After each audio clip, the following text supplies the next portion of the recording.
Here we go. It's Thursday. Oh, that means it's time to play Ironsworn again, the game where nobody has any idea what's going to go on, especially the people who are in it. We have too many ideas. Too many ideas. That's what we should call this whole night. More complications. Funny you should mention that. No. We'd have to build a crossword puzzle just out of words like complications and I have an idea and Bingo! We need a bingo game. Oh, the Ironsworn bingo. Under the B, I have a bad idea. Yeah. So we're already having fun. Let's introduce the people we're having fun with. Before I even start that, those of you who have seen us before will notice the overlay tonight is different. That's because I did a foolish thing and did a software update 40 minutes before we were supposed to go on air, and said software update eliminated a whole bunch of stuff that I had, including the beautiful overlay that I have been using for the last couple of weeks. So the one you see in front of you was put together with a lot of swearing and about 8 minutes of effort. So with that, back to the people that are going to make up for that, because it doesn't matter how this looks, it's how it plays. I gotta start with that. You did this, you get to be introduced first. Cara Sophia amongst us tonight, playing Amala, the shaman who will not say no to any magical attempt at anything ever. And who also gets us in a lot of trouble. Half a day's travel away from her body because of that. Yeah.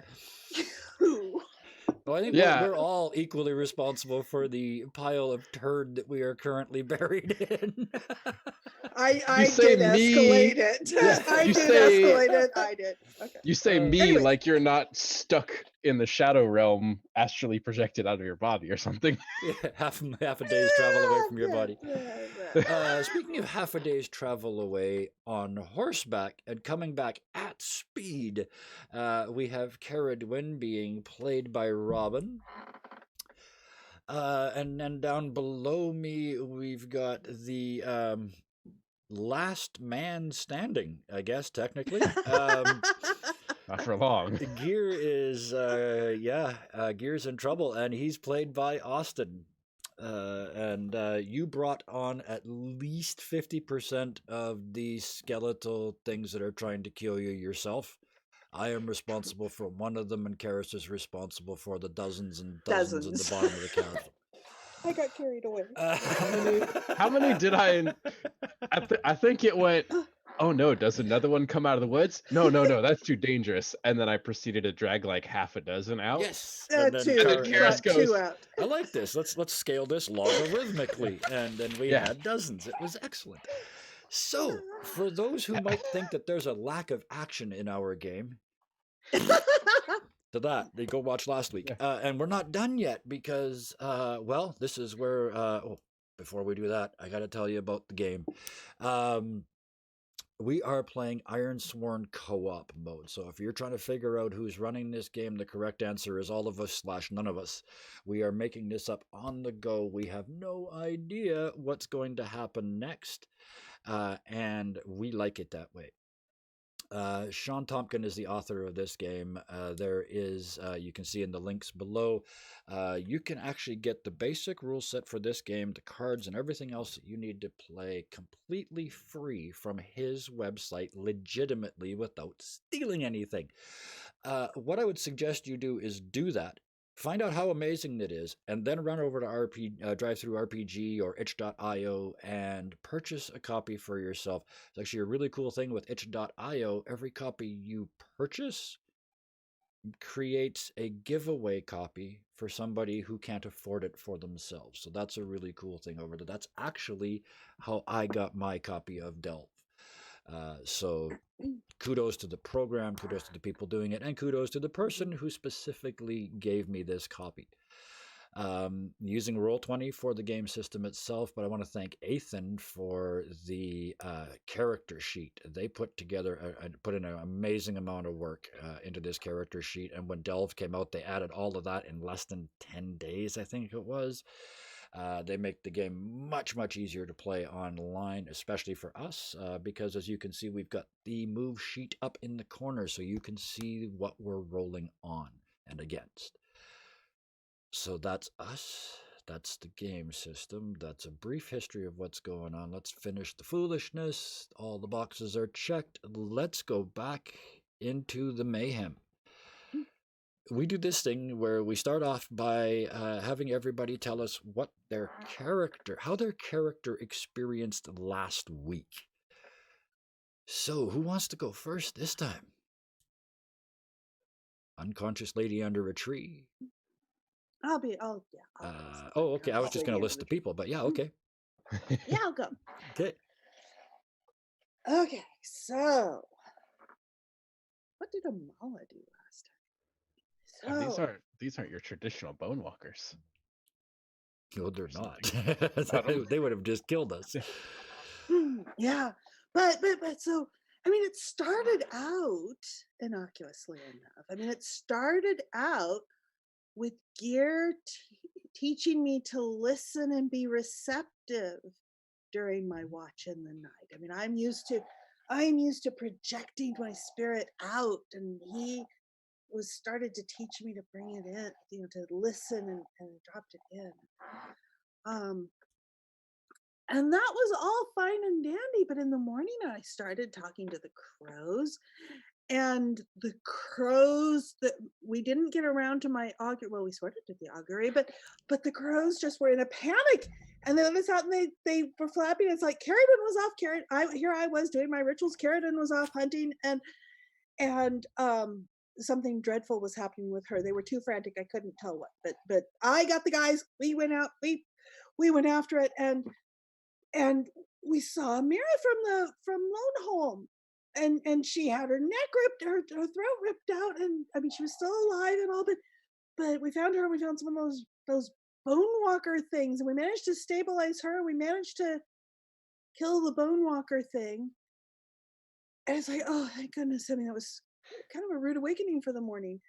And then and Robin took Mira back and headed off, and I kind of thought, well, I really ought to scout around. And so I tried doing that shadow walking thing again. And I think I followed Robin. Oh gosh, I wonder what's happening to the guys. I think I followed Robin. I followed the Bonewalker. I followed them back to Loneholm. And I kind of got lost or distracted, or I don't know, but we got there, and the Bonewalker couldn't get in that barrier thing that I had noticed before around. But oddly enough, these things are actually pretty smart. I've noticed. It didn't spend very much time trying. It didn't spend time beating and trying to get in. It just headed off, and I followed it. And oh my goodness. Yeah, well, we had a lot of trouble with that one Bonewalker. And I actually think I should wait before I finish that last little bit. Absolutely. I would spoil the suspense. So I don't know what's going on with the guys, but that's back where my body is. I don't know. Yep. All right, my turn. Yep. Jumping on in there. So, you would say,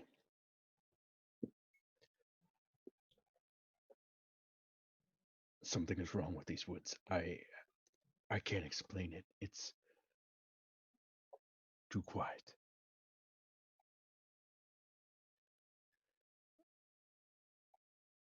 I sat with the young one, the student, the shaman, and told her how to listen to the woods, but there was nothing to listen for. It was strange. Anyways, the strangest thing I've seen, this young woman who can control or converse with these crows. I didn't believe it. But they showed us that the hunter, she was in danger. We moved as fast as our feet could carry us. That's where I saw her. The young girl, the adventurer from the village. lying in a pool of her own blood.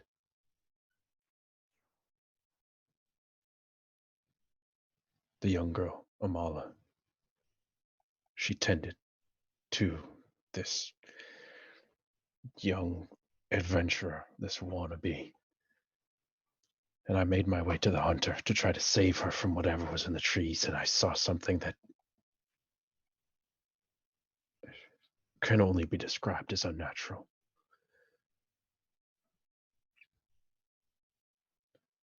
With the sneak thief's help, we managed to take it down. But the young adventurer, she wasn't in good shape at all. Luckily, the hunter is quick on her horse. We piled her on and sent her off back towards the village, which was half a day away. Bill and the Sky Watcher, I don't know what they were doing, hiding in the trees. I was keeping watch, and I saw another one. Another creature, flesh walker, something from beyond death, lapping up the pool of blood left behind by the young girl. Before I could even get close, it was gone in a flash, following the hunter. It's only a matter of time before it catches her. There's no way I could catch it, but I had to try. I had to go get Bill and the shaman. I moved back into the trees as fast as I could, and I saw another one. There were half a dozen. I managed to take one of them down. Only one. And it was so strange. Every blow I landed on the creature, Bill reacted from the pain. I can't even pretend to know what's going on. We were overrun. I don't even know if Bill is alive or dead. Amala's body hasn't even moved. And they hold me down. I have no idea why I'm still alive. Nice. So, Robin, would you like to go next, or would you like me to? Let's have you go next, because Okay, then I can go, and then Amala, then Amala Iris can finish up. wrap it around the full 360. Absolutely. This would be as the lights go out. As the last thudding blow from the skeleton lands on Bill, and his spirit fails him, and he swoons into unconsciousness. Last thing he sees is that little hole underneath the stump where Amala is safely ensconced. And he starts thinking to himself, "You stupid, stupid shit. Why in the hell did you come out of the darkness? What were you thinking? You're not a hero, you old bastard. You didn't stay alive 53 years, not staying in the shadows. What the fuck were you thinking? Oh, Bill. Oh, Bill. Oh, what's going to happen to Feet? Run, Feet. Run, run." And that's it. I mean, some other stuff happened that day, but I don't think he'd remember much of that right now. So.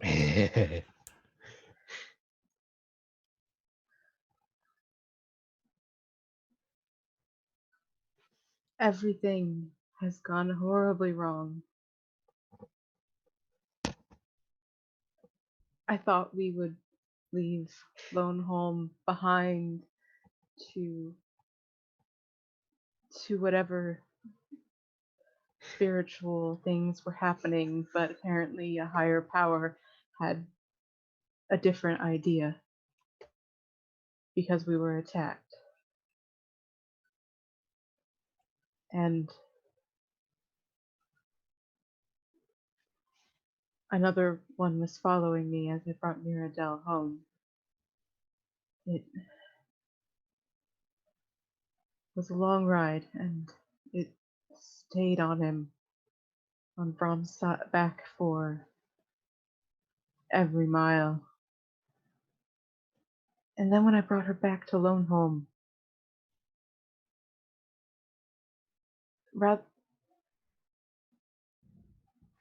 they weren't surprised by the creature. They knew about it. They knew everything. Well, mostly everything.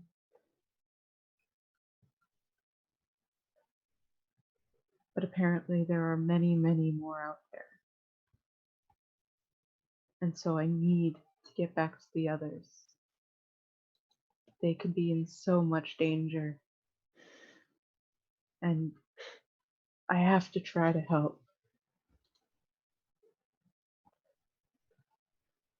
And those are her thoughts as the horse is out of Lone Home and running back towards Through where the they were palisade, made camp. across that little field and into the trees, just headlong back the way you came. Which brings us back to... So in spirit form, I followed the Bonewalker that had chased Caradwin and Mirabelle. And it came to its lair, high, opening. I don't even know what this is, but a chasm, and down in the chasm there are dozens and dozens of these mustering that what we had seen were clearly sorties. It's only just to begin. And I need to get back, and I need to get back, and it's like, where's my tether? And I need my tether. Where's my tether? And I'm going with my tether, and yeah, we're starting into new content now. Okay, let's see. My tether's that way. I'm off going that way. She's that way. Back to, are you going to your body, or are you following the tether that you have with Caradwin? I figure I'm going to get back to my body about the time she gets to the dell. I'm going Perfect. both. Oh, the narrativity of it all. Yeah, so... Almost like we're storytellers or something. Almost, like that worked. The narrativity. Yeah, I just made up a word. You just let that slide. Just okay, leave that that's out the there. title. That's the title, the narrativity of it. I was leaning more towards, and then there were 50. So, with that, Amala, your mind races back. Does it have to cover the space, or does it just snap back into your body? It has to travel back at the same speed as Caradwin because I'm lost. Oh, So I have to follow the tether back. And behind her. So I triangulate. She's going Yep. that way, and I'm triangulating on that, and we're going to meet at the end. Nice. And I mean, yes, I could snap back if I knew where I was, but I don't know where I was. now she is just tearing through the roads. Are you able to travel that fast in spirit form? Oh yeah. Oh yeah, there's Probably no limit faster to that. than. I mean, she can travel at the speed of thought, right? I mean, that's... And then you have, correct me if I'm wrong, but last time this happened, you had to physically like settle into your body. Right? We get there. Yeah. We aren't there yet. Not until she gets back to the glade and finds you guys gone. Yeah. I'm just wondering if your body's not there, what happens? We'll find out if her body's not there. So. Well, if we get a complication roll, we will find out. Well, and as Caradwin on Brom tears out of Lone Home as fast as she can go, it's dark. It's almost nighttime. A lot of time has passed, and Caradwin has no idea what has happened. Not a clue. Nope. Only has this worry of danger and the warning from Shenda that the Bonewalkers are more active at night. Yep. I think she said they're stronger at night. They say we're stronger. I think maybe both. Probably both. Yeah. I'm pretty sure I would be pretty brutal about that. And the one person who knows what these are and what they're capable of is not anywhere near them. So Amala, you triangulate. So you get there just as she slams into the clearing. So I guess it makes sense to start with Caradwin. You get back to the location. We're And gone. Caradwin knows she's pushed her companion Yep. more than she should. Okay. To get back, not to the point of he's exhausted. Yeah. If he were to go anymore, he probably would hurt himself. Yeah. Because she doesn't know that everyone else isn't there. Right. She didn't think, like, I need to conserve his energy for another ride. I thought about this. So she, pulls him to a stop and jumps off and is kind of wobbly as she gets back and is looking around and calls out for Bill and Gear and Amala and is like, their camp is empty and there was a fight here. Yeah. There's We blood on managed the to ground. take one down. I don't know if the Actually, you should Bonewalkers probably would do pick a up their gather dead. information. But Yes. what else I was thinking was when you mentioned how hard you had ridden Brom to get here, there isn't a companion endure stress move, but there is an endure stress move. Would you have pushed him that hard, or is it only going to be that hard if you have to push him? If from I have now to push him again. Gotcha. Mhm. Okay. Mhm. So in that case, we should probably just do a gather information to see what you find. Yep. So we're already starting off with a disadvantage. Horse is tired. As is our want. Yeah. No, we're usually pretty good at that starting with the Yes. disadvantage. We just plow them Sunshine on and quickly. roses. That way it looks worse when everything goes to hell. Oh, look at that. A Yes! strong hit. You discover something Yes. helpful and specific. The path you must follow or action you must take is made clear. And I think hear what a you learn is slight pretty obvious, but you rustle. get 2 momentum. Yeah. And you hear a slight rustle. Yes. So you Okay, take 2 so- momentum. Yeah. You, And- you tell us. Caradwin's breathing heavily. She's looking around. She sees that there was a fight, and clearly it was more of these creatures Sure. that had attacked her and followed her. And so she's looking around and she hears the rustle and she follows it with her bow in hand. Yeah, I was going to say, because Ooh, you you're gonna don't get to have... shoot me now. Here's a good time to maybe ask this. Amala has a connection, a tether to you. Do you have a tether to her that you're aware of? And I specifically say not that that I'm you're aware- of, no. like that you could No, use to not that track I'm her. aware Okay, of. perfect. I just No. that was my little She can track, but no. my So little she logic has her brain just bow wanted to know that. So yeah, out. She has her bow out and ready if need be, Mhm. because if no one else is around, yeah. Chances are this is not the Not three a of friend. us crawling out onto this stump, right? Yeah.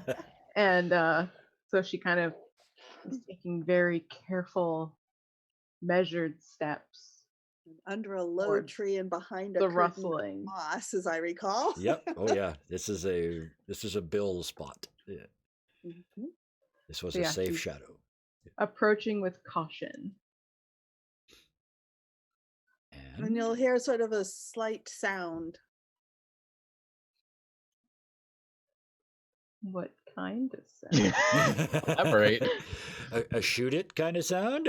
No. A waking up kind of sound? Sort of, yeah. Sort of. I mean, at least, Okay. hey, at least I'm not screeching this time. No. Yeah. I don't have the dream and reality tangle this No. time. No. This time you just bang And- back into your body once you find it. And, Yeah, Yeah. once I find I'm back in, settle in, and sort of wake up, and actually I know Caradwin's there, yes. both because of the tether and because I saw her as I was coming back in. Yep. Okay, so, Caradwin, Amala? you're here? And hearing her, she'll rush forward. Yeah. The and, stump is talking to you. Amala, what are you Just a doing sec, down I here? What gotta- happened? Oh wait, did I? You were see the- unconscious before the fight started. You were gone. No, but in her No. But I saw you. I would her have seen astral you form, and guys. it I was a know where you're long going. enough time I that she encountered would you have guys probably going the other seen. way. Yes. Yeah, you would I have encountered you seen. guys going the other way. So Yeah, I know you would where have I know where seen. you're going. You would have Because seen a it's been group of now the a full day. Bonewalkers, Yeah, carrying because us. I was going from the lair to here. You were going from here to the lair. Yep. So we would have. Yep, I saw. absolutely in that form for sure. You would have seen the two of us being Okay. carried unconscious in the direction of you know what. I'm gonna throw something in here. Yeah, you were still awake, right? Technically. Oh, I'm gonna maybe throw not. something. I'm gonna throw something. Kind of third person in here, not first person. But yeah, I was probably pummeled unconscious. Yeah, you would have been. There was dozens of them, so or Gear a would dozen have of them. been ripping arms off, or at least trying to, fingers, or biting or clawing. So they probably would have had to knock his ass out. Yeah. Amala, would you have, if you saw this, since you're in the spirit realm, and these things, it's impossible to miss. It's not like you're just walking through the woods past each other. This is, as you're passing by it, this collection of darkness, almost like a fog cloud that radiates out from them.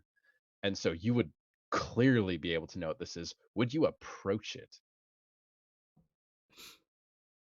How close would you get? Because you would to have this? seen this while you were still chasing Caradwin back to us. Right? Yeah. Then you see us underneath the dark cloud.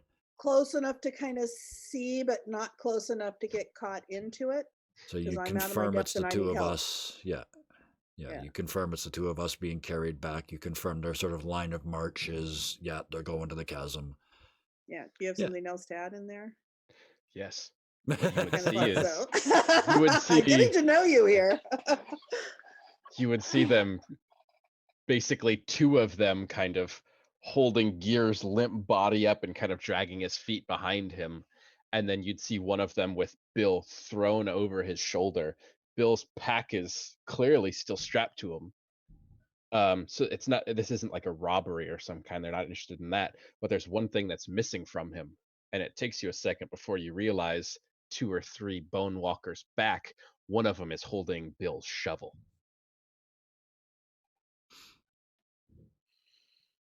I thought you were going to say feet. I was going to get really sad. Oh no! No, I don't know that I would see. I don't know that I would see feet unless. Well, I'm looking at Shadow. I might. Oh see no! feet, I'm thinking feet is too smart to get caught. Oh, he's down in the pack. He's gone. He's a cockroach. You do not find cockroaches, even 2-foot-long cockroaches. You do not find them if they do not want to be found. Yeah, he's in the pack somewhere. But yeah, they got my bronze shovel with that's my iron too. That's where my nails are. Mm-hmm. Amala, what are you doing down? Where are the others? Give me just a minute. Give me a minute.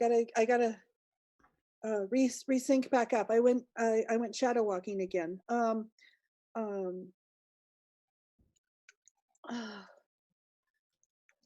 So they're no, sorry. I don't know why or how, but Gear and Bill are being carried by some Bonewalkers that way to there's a chasm, there's a rift, I think there's dozens of them. They're mustering. They're I don't know what. I don't even know if that's coherent. Let's see. You left. You left to take Mirabelle back. Yes. I went to sort of check and scope out, and I went into the shadow. And I got lost and ended up following you in the Bonewalker that followed you. Oh, all right. So I went with you to Lone Home, but then the Bonewalker that followed you that got stopped at the barrier, he didn't spend any time there at the barrier. He went off, and I followed him. And he went to this chasm thing, which is the same direction that they're going with Bill and Gear now.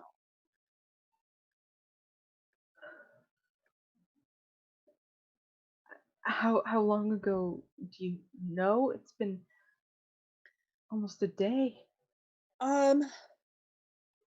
They are right now about halfway there.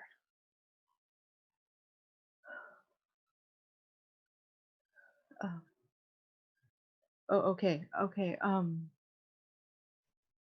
Shadow time seems to or travel in the shadow seems to go faster. I mean,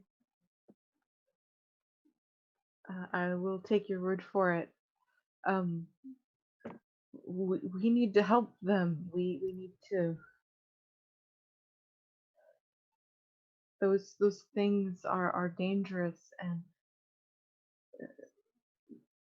they're attached to Mirabelle, but apparently not just her.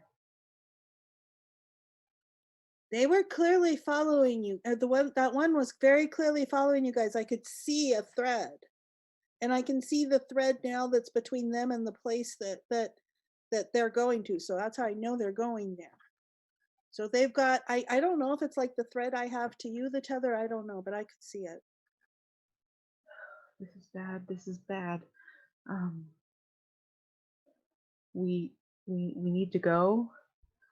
We And a need couple to. of crows come up and start batting at us. Mm-hmm. We. How are we gonna catch up with them? It's also just going full dark. And these How are we going to things, protect ourselves?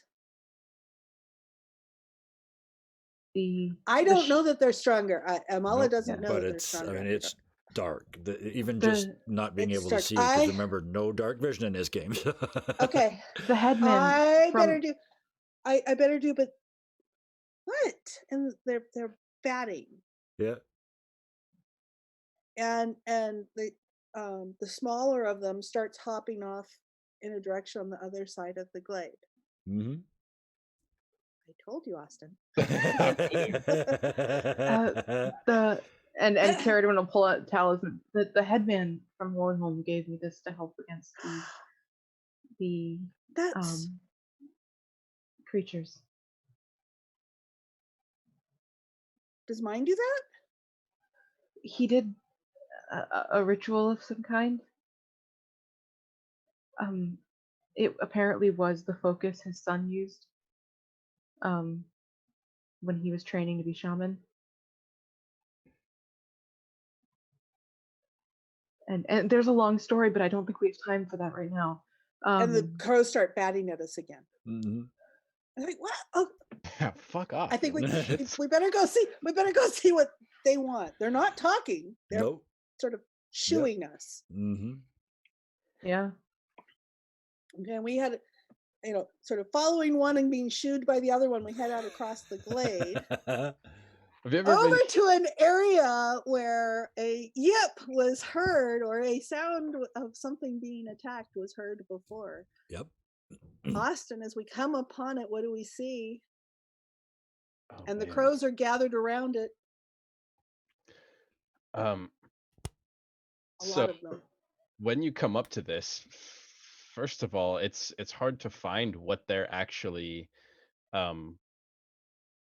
pointing towards, because what it's done is it's retreated under a low bush. So apparently it's small enough to fit in tight places. And the only reason that you know this is because the crows will land next to it, hop into the bushes, and then kind of be ousted. And they'll kind of hop off angrily, flap up into the tree, and then try it again.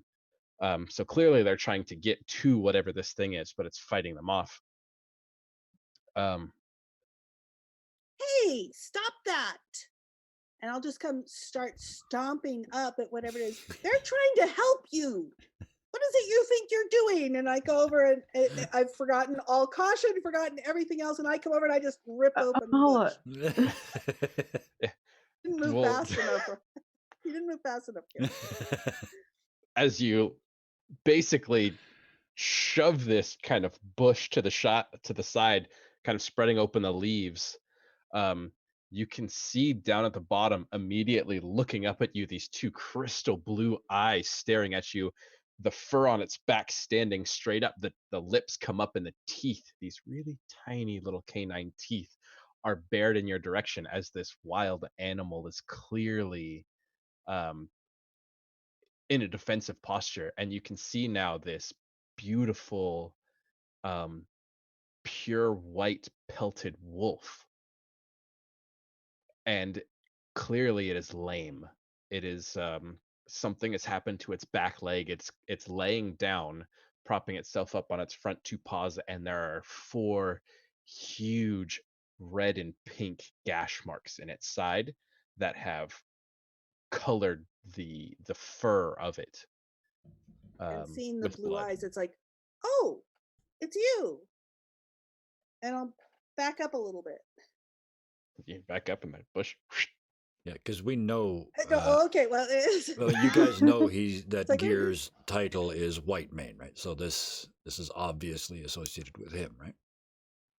well, no, I know Yeah. about it because Gear told me it had been That's what I mean. Yeah, following him since you do know. before. Your characters do know that this I don't Gear remember that White his Mane. last name is Whitemane. I don't remember that Caradwin his knows Whitemane, that, Okay. but I yeah. know about the blue eyes because that was from when He he told was us that, teaching yeah, 24 absolutely. hours. Or, actually, no, that But was just he this morning, said wasn't it? Yeah. he said he didn't know what this thing was. He Yeah. knows that it has been hunting them and following him for as long as he's left the woods, but he's never seen it.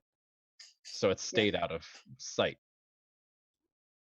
And so this is fairly small for a wolf? It's like a wolf pup, essentially, maybe 30% of the way to being grown. So a yearling. Yeah. Almost. Late adolescent. Yeah.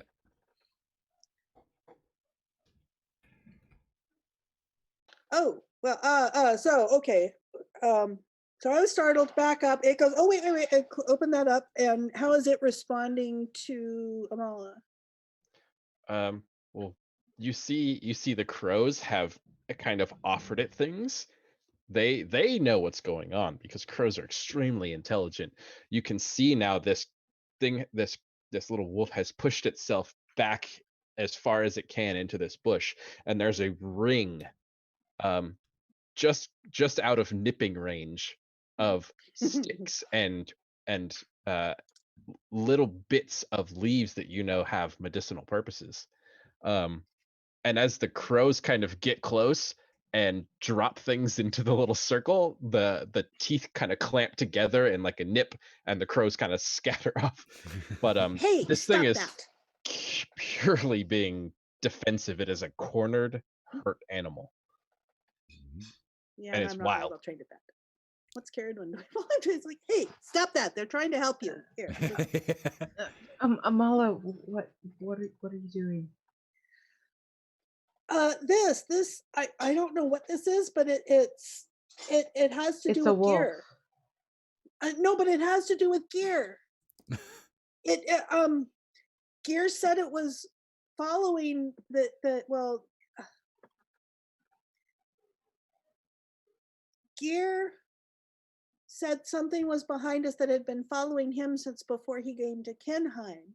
And I turned and looked, and it had blue eyes, these blue eyes. So this is what's been following him since before Kenheim. Remember when he said something else was following us when we went up the river? Yes. This is I it. do. It has something to do with gear. And it's hurt, and it's just a baby. I mean, look at it. And, hey, stop that. Leave the crows alone. They're trying to help. And you crows, leave it alone. It doesn't understand. Shoo.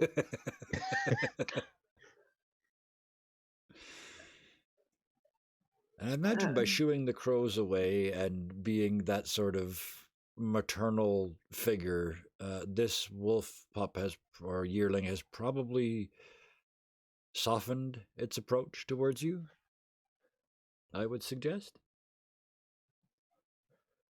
Okay, and I'll start sorting through some of the herbs and things. It's like, and looking at the crows, it's like, what were you gonna do with this? I mean, it needs to be made into a poultice. What were you? They're smart, but they're not that smart. They don't have fire yet. Maybe they just have to eat it. Who knows? Maybe they wanted it to chew him up for itself and all. It's like, it's not that smart. Maybe they've seen a shaman collect it and use it to heal people. And I think I need to do a healing way. Okay, where's my sheet? My Absolutely. sheet. I should open my sheet. Almost like And we're this, playing a yeah. game or something. This wolf, it's been half a day since it's been injured, and it has limped its way over here, and it is visibly exhausted. And so if you put your hands on it, it'll fight for a couple minutes and then kind of He's like, just "Oh, stop give that." up, just like, Yeah. yeah, this is my fate. So roll plus wits. Yeah. Carrie, do we have any food or anything? Did you catch anything this morning when you went hunting? Do we still have it? Plus wit.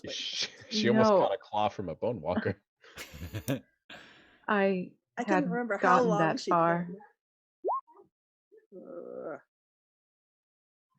Miss. Flat miss. Okay, Flat so I don't know what to do with this stuff. You- Miss. Progress. There is that, and then now you actually have to pay the price too. Okay, pay the price. Don't kill this cute little animal. Is there any way don't even It's think that's not a a cute possibility little yet. animal. assist? I mean, we think it's it looks like a cute little animal, but here, pay the price. I would have said you probably could have assisted before, but this is Yeah, already the yeah. punishment phase, so to speak. Yeah, that's fine. Pay the price. Envision 2 negative outcomes. Rate 1 is likely, and ask the oracle using the yes/no table. And yes, make that outcome happen. Otherwise, Or you can Okay. just click the pay the price button, see what pops up. The current situation worsens. of course it does. At the last moment, he snaps out and tries to bite you, right? Or no, you had something. Sorry, you were already opening your mouth to say something, and I blurted. I'll shut up. You tell me how it gets worse. It's your wolf pup. I don't know. What does Caradwin see while I'm fussing with this wolf and fussing with these herbs? It's like, should I chew them to make a poultice? I'm used to using a grindstone thing. Now I'm sitting here dithering and I've lost track of everything. What happens? She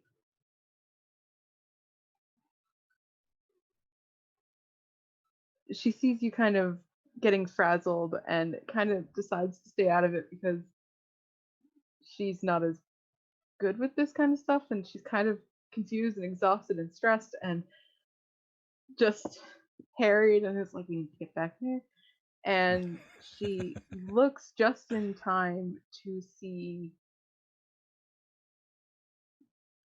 the wolf had kind of moved closer to you, but starts to growl again at you. Uh-oh. And At me? Uh-oh. at towards in your direction. Sure. And I just thoughtlessly am going like this. Mm-hmm. I'm trying to figure this out. You shush. What could possibly go wrong? You're shushing a wounded wolf. Yeah. With my hand and not looking and and all that too. Yeah. And it doesn't. I mean, it doesn't understand. It's in pain and it's scared and you're waving at it and Does it bite me? It bites you. It bites me. You're so polite. You're practically Canadian in your level of politeness. So, okay. I'm from South Canada. I know Okay. you're honorary. You wear plaid. You're honorary. Getting bitten, that got off a little easy. I wasn't saying. I wasn't there. Okay, gear. Okay, shush. We are in a bad situation already. There are dozens of Bonewalkers just over there. Dude. We don't get to storytell. The situation we're unconscious. worsens. Her hand is now bit, and Caradwin saw it just a little too late to grab her. Is it at least her dominant hand? It's whatever one she was waving at the. No, it's not. Sorry, because my dominant hand was doing this and I was going whack. She was waving at the wolf with that hand, and so it's that hand. I see what you guys are doing. You guys are taking it easy at the beginning of the adventure. I got it. There's already two of us unconscious. We're building the momentum here, Austin. So you don't need to start like hardcore right away. Because your health is greater than 0. This would be fine, I think, isn't it? Would do 1, oh, my spirit's low, but my health is fine. So you could give up 1 momentum and not take any damage, or take 1 harm and 1 momentum. Your choice. I'll take a harm and a momentum. Okay. And when it happened, Caradwin would have rushed ahead and tried to help. I was like, stop wait, don't do that, and you hit me instead, right? In my head, it did that puppy thing where it bit you and then froze. Like, oh shit! So it's still got its hand in your hand in its mouth, and it just kind of backs the pressure off just a little bit, and there's this tiny little bit of blood dripping down his chin. He's looking at you like, It's like, I shouldn't have done ouch, that. don't do that. Yeah. Both of you look at each other and go, "Did that just happen?" Amala, Yeah, you don't panic from what you just said. So I'm assuming it calms down again. Well, I don't panic, but I'm all frazzled. It's like, ah! Hey, oops. I'm frazzled enough to knock my headphones off. and Caradwin will go to the other side of Amala where the wolf is not. She doesn't want to startle this creature. She knows that much. Yeah. And will kneel down beside her. Amala, take a deep breath. What do you need? What do you need done? I need to make this stuff into a poultice, or is it a him or a her? Even odd, or do you know? We haven't checked. For the wolf. Yeah. You guys are checking, so you tell us. So okay, so even, female, odd, male, female. Okay, so her, and I forgot what I was saying. I got her. So the her leg. Yes, poultice. Right. I can almost keep track of this. Okay. Chew it up. I should chew it up. I'm going to try this healing thing again. Yep. So you take a couple minutes this time, and I'm going to chew it up to make the poultice. Caradwin, you can secure an advantage in direct aid of an ally. I can. I was potentially. Thinking, potentially. I was thinking Caradwin was going to try and start some kind of small fire torch or something because it's getting dark. Yeah. And so that will help. You'll be able to see what you're doing, so that's good. Plus you'll have fire and water and boiling water, so you could probably make a proper poultice this way instead of panicking and trying to chew it up and do it that quick. Like you does. It's bitter. I was gonna say getting yourself really, really buzzing on the ingredients is wow, these painkillers are amazing. No wonder they work. Yeah. You chew on it and immediately your whole mouth is numb. You're like, there you go. So what do I get? That allows you to wait, secure an advantage, right? And then, but she did this as aid an ally, so you It's get to the aid bonus. you. Yeah. Okay. So you choose. Make another move now and add +1 or take 2 momentum. Yeah. I'm going to reheal now and add 1 to it. Perfect. Heal wits. +1. Chewing the poultices like Gear does, spitting them into people's hands. That's why Gear comes up. That was with the +1. Ew, this stuff is bitter. This is with the +1. Yep. Oh. That one you're not supposed to chew. That one just makes your entire mouth numb. You're just Gear does this, doesn't he? Yeah, you and I guess by spitting it out, like it's so bitter you spit it out and it lands on the ground, then it's ruined, I guess. I'm sorry, puppy. You aren't a puppy though, are you?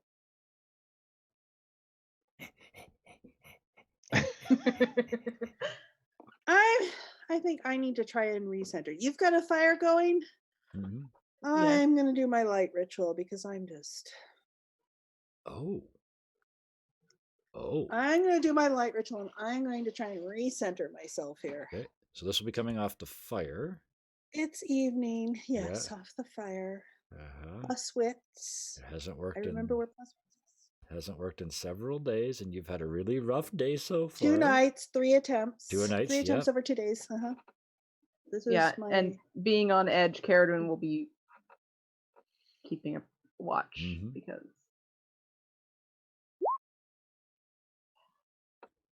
a weak hit. So what do you get with your light on a weak hit? I get it worked.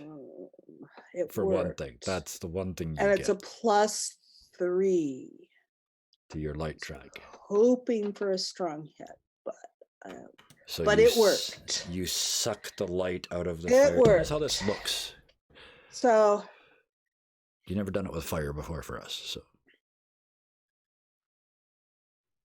that's Oh, no, true. pardon I me. mostly do it with I No, did she it did with it at Lone fire Home. once. After the ritual, you did it once, but it didn't work. Yeah, but it failed. Yeah. So this is the first time it's worked. So Yeah. And so it's going through my normal ritual of asking for the blessing of light and drawing it in and doing the motions and thinking the prayers and all, and the kind of a glow glow starts, and it's about a medium-sized glow. It's not a real bright one, but it's a nice medium-sized glow.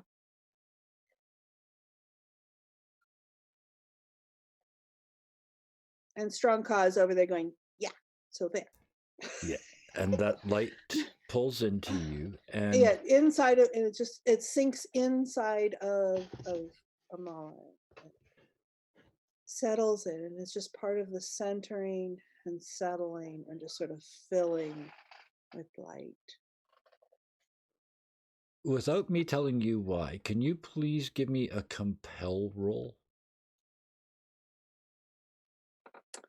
I might. How do I do that? It's Where in do I the do relationship that? moves. Just to take the compel move. Moves. Yep. It's right at the top. Interesting. Iron Heart Shadow or Essence Evoke. I would like you to use heart and not tell you why until after you roll. That's fine. That's fine. This is not how this game's supposed to be played. Sorry, Sean. Forgive me if I'm scared of you. Thank you. No, this is wonderful. That is the smallest weak hit you can have, or the smallest strong hit you can have with two numbers. It wasn't yeah. You finish, and that light draws into you, and the heat draws into you, and you just kind of sit down by the fire because it worked. And you feel, well, first you smell wet dog, and then you feel on the back of your neck his dog breath as he sniffs you. And then you feel his head settle into your lap. Her Head settle into your lap. And she goes to sleep.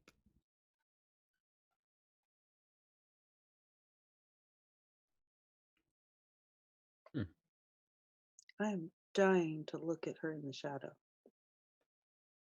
That's easy enough to do. But I won't. No, I'm not going to yet. I'm not going to yet. We need to make camp and set watch, Caradwin.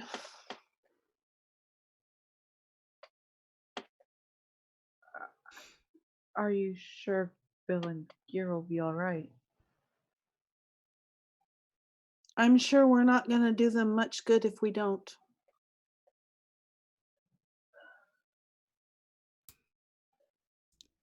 Yes, I guess that's right.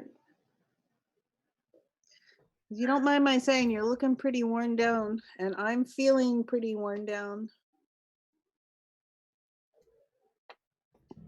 Yes. Oh, Lordy, and we're getting low on supply. It could get worse. You guys make camp, I guess? That Yes. Caradwin will. But I think we need a good specifically, defensible spot. your supply would be cut at least by 30% because Bill is not there and his pack is with him. We've still got that supply. It's just split up. The party's just split. So, that made us wait, at least from here. Strong hit on make camp. So you choose 2 each. You can recuperate, so take 1 health. You can partake, suffer -1 supply, and take 1 health for you and any companions. You can relax, take 1 spirit. You can focus, take 1 momentum, or you can prepare. And you would add 1 to your undertake a journey tomorrow. Which I guess we kind of have to make this, don't we? You can, and that on a I'm gonna do the journey. prepare. I'm gonna do the prepare. You get to choose 2. So yeah. Tempted to do the relax, but I'm also like, Caradwin's not relaxed. But that's the smart thing to do. But it's not. I'm gonna do well, but Amala can help Yes. because I'm a ritualist. I can, Yeah. and even though it's not a ritual, I can do the breathing in. I know I'm Oh, yeah. breathing in, Yeah. breathing out. I know I'm breathing out. I can do that even though that's not actual ritual. So Oh, I can yeah. help with That's that. the sort of the Mhm. underpinnings of being able to do ritual. Yeah. Yeah. So I'm gonna do. I'm gonna also add one to the prepare and one to spirit. Perfect. Okay. Yeah. Same. And you guys settle down for the evening. Here's where our traditions will almost certainly bite us in the ass. Because we have set this up that every night, everybody that takes a watch has to roll gather information to see if something goes horribly wrong. Which we could consult the oracle first to see whether we gather information. You could certainly do that. Yes, you could. Or we could do the two gather informations. How It's you and me, Caradwin. What do we want to do? Yep. I'm gonna throw this out there. We're already an hour into tonight's session.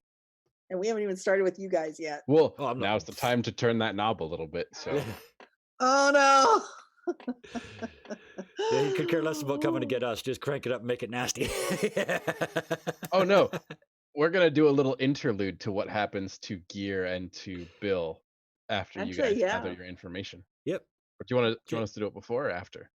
No, let's let them finish theirs up and find a logical conclusion in the morning as they start to roll out. I think it probably makes sense. And then we would wake up at some point during the night from our unconsciousness. So, yeah, let's let them go to this sort of natural break at dawn. So, what do you guys want to do?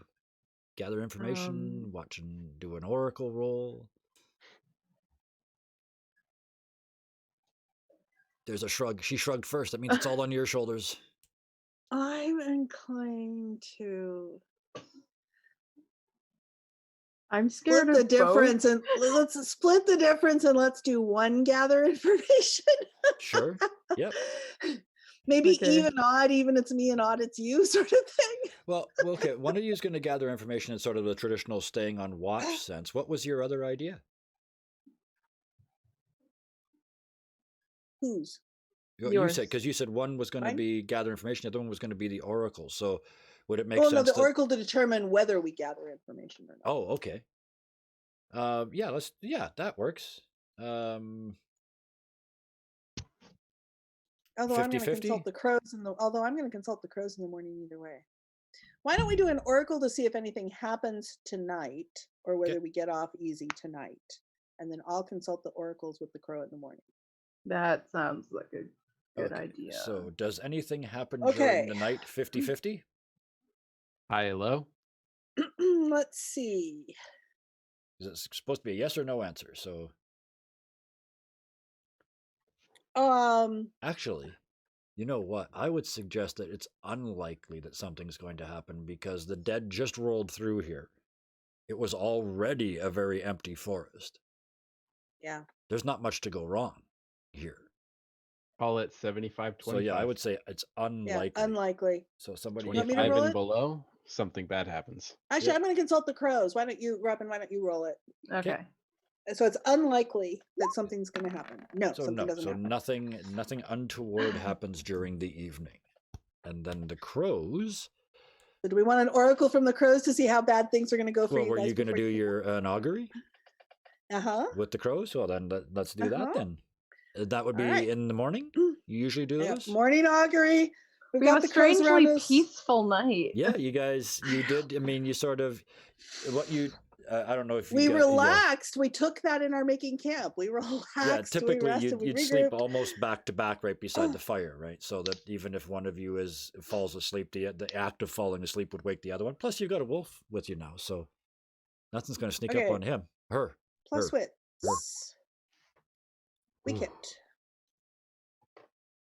Which is. Wicket, the crows ignore my question and offer a clue on the unrelated problem. Yep. Have they ever answered what I asked them? They are simply, they've read your backstory. You they did have this, you their own 100% agenda. did this to yourself. They read your backstory You have always, it's been a running gag that they laugh at you. Well, they're still doing it. They are. They But are. All right. what other thing do they? Okay, so We've got plenty of other things. Oh, Oh no. I asked them Youch. about you guys. Yeah. I asked them, okay, so what do we need to do now to help Bill and Gear? And instead of And answering they that, pointed and they ignored that yeah, and pointed me back at the wolf. that makes perfect sense. I like that very much. Because they're trying to tell me something. And they're chattering, and it's like, and I'm trying to get the images of it, and it's kind of muddled. And I turned to Kara and went, "Do you understand this? Are you getting this?" And I probably get a very bewildered look from Kara. And Carradin's getting ready to go try to resupply, which Yep. doesn't turn out. No, well, it's worse than doesn't turn out. There's a Yeah. complication. So on a miss, Okay. just for the miss, you have to pay the price. I had to try. Yep. Well, yeah, we're so low on. Yeah, we're at like 2, right? Yep. So give us I a had to percentile try. roll on the pay the price, and let's see what happens. If it makes sense. If not, we'll roll again. Our favorite result. And so the crows are pointing me back to the wolf. Yeah. The oracle is pointing you back to the wolf. Mm-hmm. Maybe we abandon the guys and figure out what's with the wolf. Speaking of which, Guys, it's your turn. I want to do Yes, something. give me time to think of what happened. What terrible, awful Why thing won't this roll? happened? It doesn't have to 'cause be this is the terrible move and sheet, right? awful. Hang on a second. That's all right. Yeah. I've got the Austin's terrible middle and names. awful. I've You've got the got it all terrible on and your awful thing shoulders. covered. I want to try something here. What's my? Let's use that. It's not the right number, but it's about as efficient as. One at least. Yeah. That makes sense to Are me. you resupplying if you're unconscious? Oh, what? Let me tell the story a little bit. I have a bit of a story to tell. That happens. The everything is pointing you back to the wolf. You turn to see said wolf, and it comes loping out of the forest with a rabbit. Oh, fast Wait, healing. what? And spits it out in front of you. Still limping, still lame, still wounded. It just successfully resupplied you. Damn. Okay, We're back at 4 now. I'm still trying to figure out what happened, so we'll go to you guys while I try to figure out what happened to Carradin while she tried. All right. wait. Oh, we yes, go that's up by exactly. Yeah. 2? Oh yeah, because I was strong. I rolled the resupply and I did bad. Yeah. Okay. So we have crows and a wolf running herd on us. And you guys have Bonewalkers running herd on you. Yes, we do. So, when I guess it's time to wake up. Yeah. We are coming kind of in and out of consciousness as we're being jostled around. It's hard not to wake up and immediately kind of unconscious and just get a snippet of what's happening. But we are absolutely awakened when we are stood upright and our arms are slammed into something solid. And at least Gear's eyes snap open and his arms are thrown back over his head and slammed into the side of this chasm, this almost kind of stone. It's mostly like packed dirt, but as his arms are slammed into it, these fingers push out of the dirt and wrap themselves around his wrists and pin him like shackles to the wall. And the same thing around the ankles. These arms come out, grab the ankles and pull him against the wall. And all around are these Bonewalkers kind of moving back and forth, ignoring us for now. But in some cases, you watch them kind of push themselves up against the wall and freeze into place like these terrible, picturesque, agonizing images. Yep. Bill is woken by the slam, but absolutely fakes it. Like, just is. Well, I guess I should probably make a roll. He is absolutely trying to just pretend he's not awake. What would that be? Just a shadow roll, maybe? Yeah, straight I shadow. think so. Just a would think. straight shadow. Yeah. Yeah. Okay. Let's do that. Unless one of your assets adds to it. But yeah. Not to being able to pretend I can sneak better, but Improviser? yeah, I haven't got time to find stuff. I will absolutely burn my momentum to get this. That gives me a weak hit. So yeah, well, I guess that means I succeeded, but there's a complication. What a shock.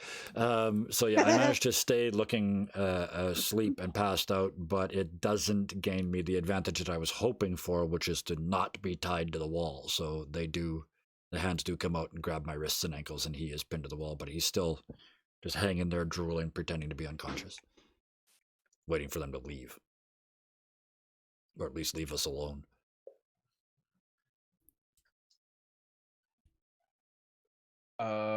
At the risk of making this more complicated. You Nah, of course not. So Gear is kind of dangling there by his arms. The hair is over his face. The pelts have been torn to shreds. And kind of weakly lifting his head, casting looks around, trying to figure out what's happening. These creatures move around like it's a hive. They just kind of brush past each other. There's no impact, there's no contact. And in between glances as these creatures move back and forth, and some of these are strictly bone and kind of decayed ligamentous tissue holding them together, but some have quite a bit of flesh left on them, almost like it hasn't been entirely rotted away. But there is Bill's shovel, blade first, pinned into the earth, and sitting right in front of it is this perfect unpocked cylinder of iron, about this long, about as thick That's around much bigger as than ours. a quarter.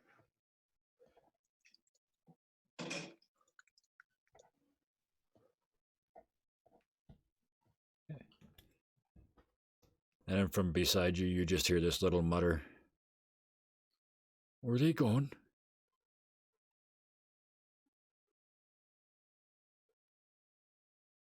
Gear. I don't know. I don't see them leaving anymore.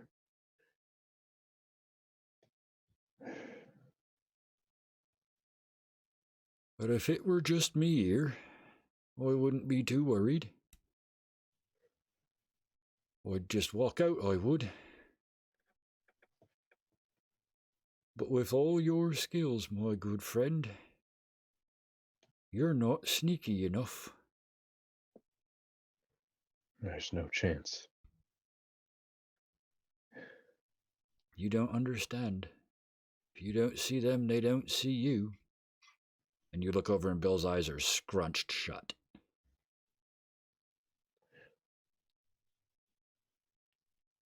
Don't do it. Don't run yet. Oh, no, I won't. Not without you. These shackles, they can't hold me for long. Let me rest. Let me gain some of my strength back.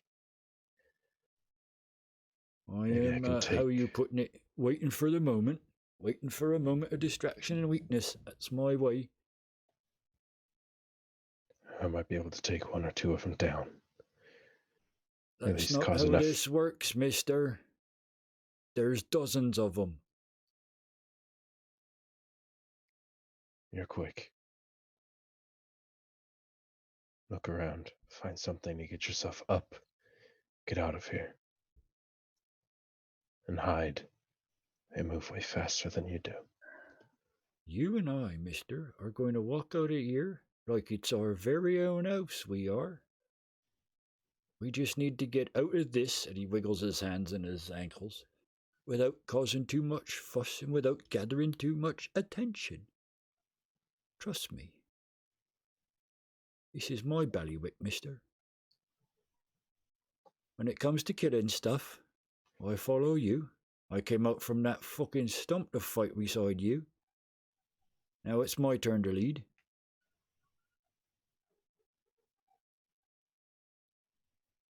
Fine. Let me know when you're out. And he goes completely limp, like he's trying to trick the hands into relaxing. Probably not going to work against undead hands, but he's going to try. Yeah, Gear will also go limp, but this from more exhaustion. We'll come back in a few hours, I guess. Yeah, we'll see what happens. Well, and This would have happened over the night as you guys are. Mm-hmm. Yeah, and there's no way we got any rest. There is no way we can claim a make camp or a sojourn or any of that shit. We are still, I am still at zero Not spirit. a So. This isn't a place you have a relationship with that you could No, certainly sojourn no. at and Surprising. recover? No, there's not a tree that we could hide behind. The secret magic Dungeons and Dragons tree where no monsters ever find you. Nope. Pity this found is us. Ironsworn, right? Yeah. Well, and the reason Caradwin was unable to resupply and the Yes. complication that was the reason Mhm. was the wolf brings food to Amala because Caradwin had already gone. Yeah. And she comes rushing back to Amala. We need to leave. Caradwin? We should go and find Bill and Gear. And she will turn and point to where there's some remnants of the fight Bill and Gear had. And the ground sprouting from that area are blue bioluminescent mushrooms. Oh shit! Oh, Callbacks. hell. Oh hell, indeed. Well then. Wow. It's a tiny bit early for us to take a break, but this seems like a really nice moment to do that. So that gives us sort of 15 minutes without the camera pointing at our faces to figure out what the hell we're going to do with that information. Oh, no, Oh, I that was already wonderful. know. That's lovely. I love this. already I like know. this an awful lot. This all But I ties have a together conversation now. with Austin. I For have this. storytellers. This is amazing stuff. I love this game. I have this one bar on my sheet that says "Revenge on the Anti-Dryad." Yep, it's still there. Mhm. Very interesting. Wow. So we're going to take 15 minutes. So we will take till the bottom of the hour, have a quick break here. We'll get ourselves together. You guys go get a drink and a snack and refill your popcorn because it's going to get all dramatic in here, I am sure. So with that, we will see you guys in 15 minutes. We'll see you then. Hmm.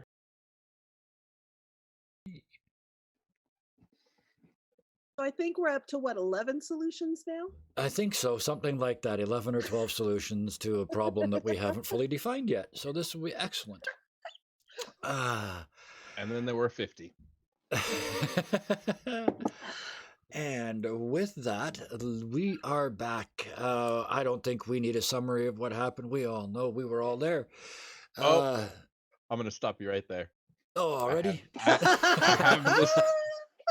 It just came to me. I have this week's episode title. Oh, yes? These bones are made for walking. Oh.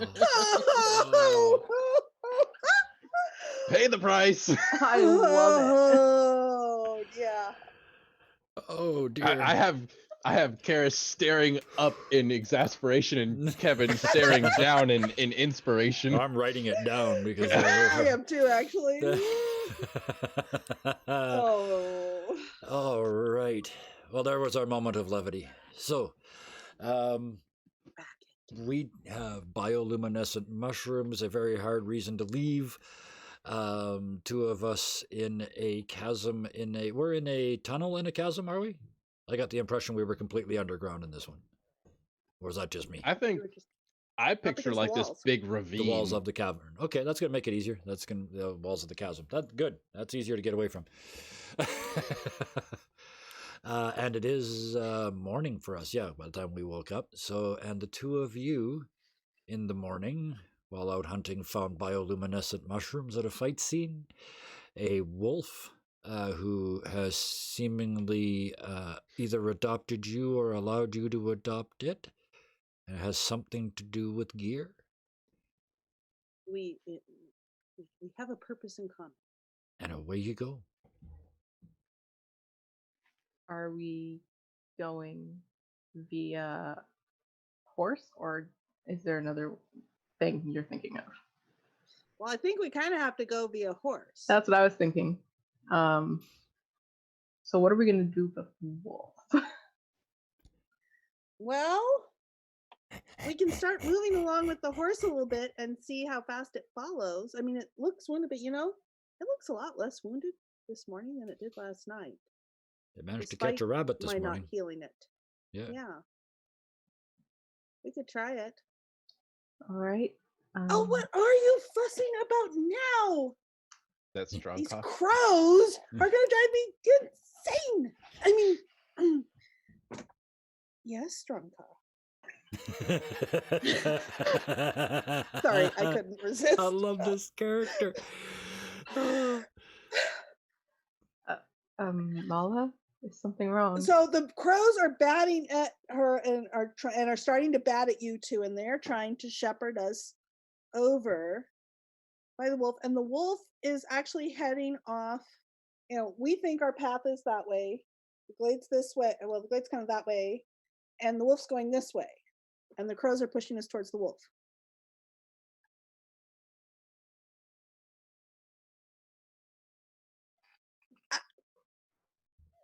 But Bill, Gear and the crows are getting more insistent about this.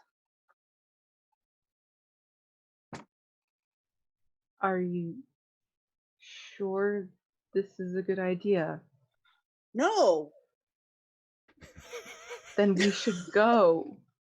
And Caradon, You want to explain it to them? I get the feeling they won't listen to me. They're not listening to me. I don't know why you should be any different. Well, I don't know. Maybe you are different. Okay. So, and the wolf's over there, and it's kind of looking expectantly, like, "Are you coming?"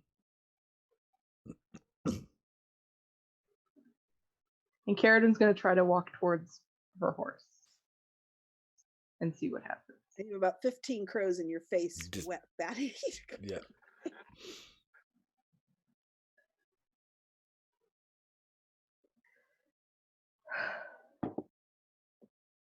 Okay, it's not just me. I appreciate this. You continue All right, to push I'm forward. going One of after them the wolf. poops right on your chest. I'm going after the wolf. I'm going after the wolf. It's like Caradon will begrudgingly follow, but have Rum follow her. Okay, so you're leading. Not leaving her horse out here Yeah. alone. No. No, and we need to. And I keep protesting, but we need to go that way. I'm trying to tell the wolf that. I'm trying to tell the crows that. We need to go that way. We need to go get Bill and Gear. And I know you told me that's not the point. You always tell me that's not the point. And why are we coming up to this river?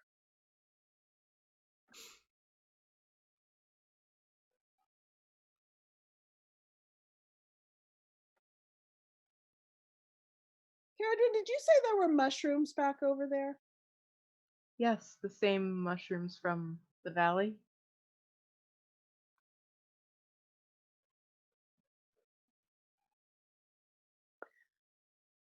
This is flowing towards the direction of the Bonewalkers.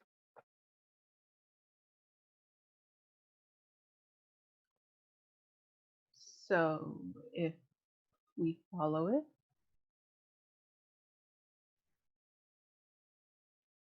What would happen? The mushrooms were poisoning the water before, and it was leaching down, and it had a big effect further downstream. Yes. What would happen if we put light in the water?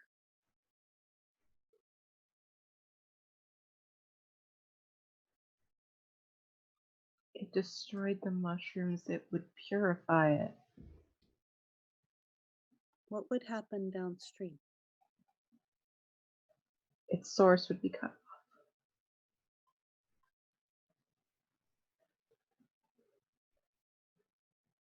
Should we try it? I honestly don't see a reason why we shouldn't try anything at this point. There's that. Do you think those things are affected by the shade? Well, they were pretty vivid in the shadow, but they didn't look that much different in the shadow. And I imagine that Caradwin, since they made camp, explained what she learned from Lone Home to Amala about the Bonewalkers and in Mirabelle reverse, and everything. maybe Amala would have had time to explain to Caradwin what she had seen as well, the information she'd gathered about them as well. So you guys are a little more coherently than I did when I first woke up. Yeah. The girl who shouldn't have been born.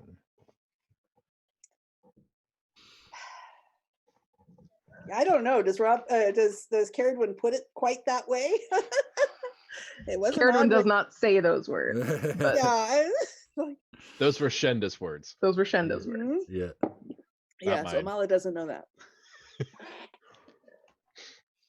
Can you put light in the river? You said that piece of iron had been the shaman's focus. I don't even know what that means. All I know is the headman said it was his son's focus. And when I stepped out of that hut, the bones that were him fell.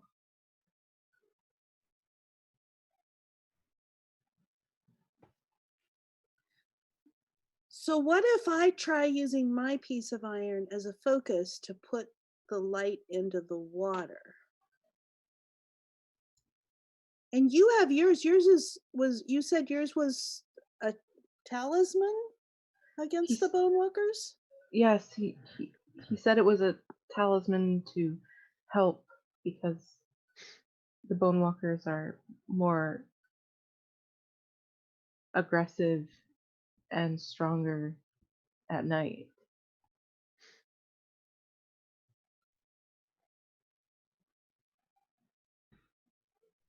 So we had our fire, we had this wolf, and who's just standing there now in the river, and we had these two pieces of iron with us. Yep. Well, the talisman has a piece of iron in it, doesn't it? But there's more to it than that, isn't there?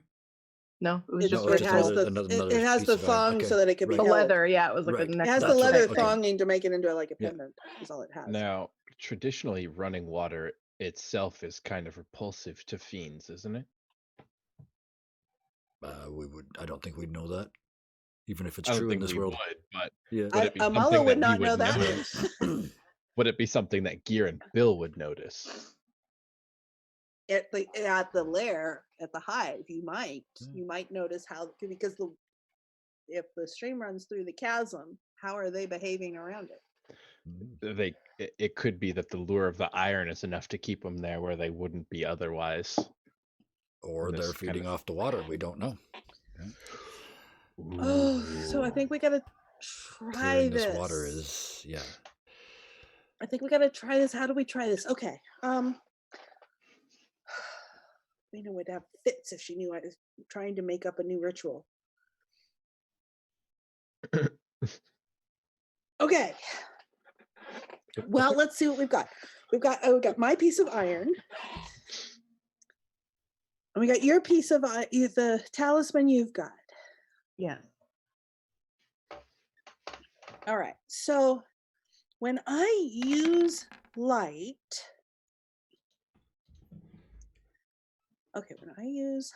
when I use light, I put light sort of into what I'm trying to do. And it sort of imbues what I'm trying to do, like I did with that, whatever that thing was in the glade that Gear was fighting back with the other set of mushrooms. Yes, the shade.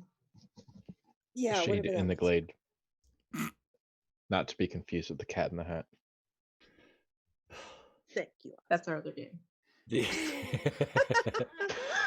Okay. The wolf comes over with a leaf in its mouth and kind of tries to rest it on top of the talisman, but it falls to the ground.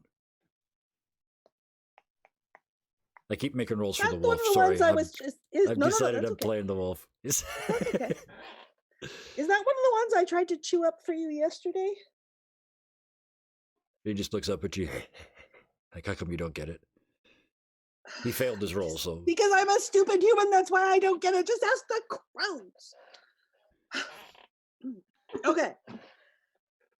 I'm taking out this piece of iron, which I usually try to avoid holding, and I have it in my hand. And I am going to walk into the water, and oh, it's getting my hem all wet, and I hate having a wet hem. It sticks to me, and it's heavy. Anyway. And that water is Okay. cold because it's Oh my fall, it's goodness. autumn. It's cold. Okay. Caradwin, come bring yours. Come bring yours over here too. Okay, so I'm gonna try. Caradwin will go. So I'm going to try to make a new, because I don't know of any. I don't know of any ritual, anything even remotely like this. But what are you trying to do? Right. Purify? So, You're just trying to put the light in the water?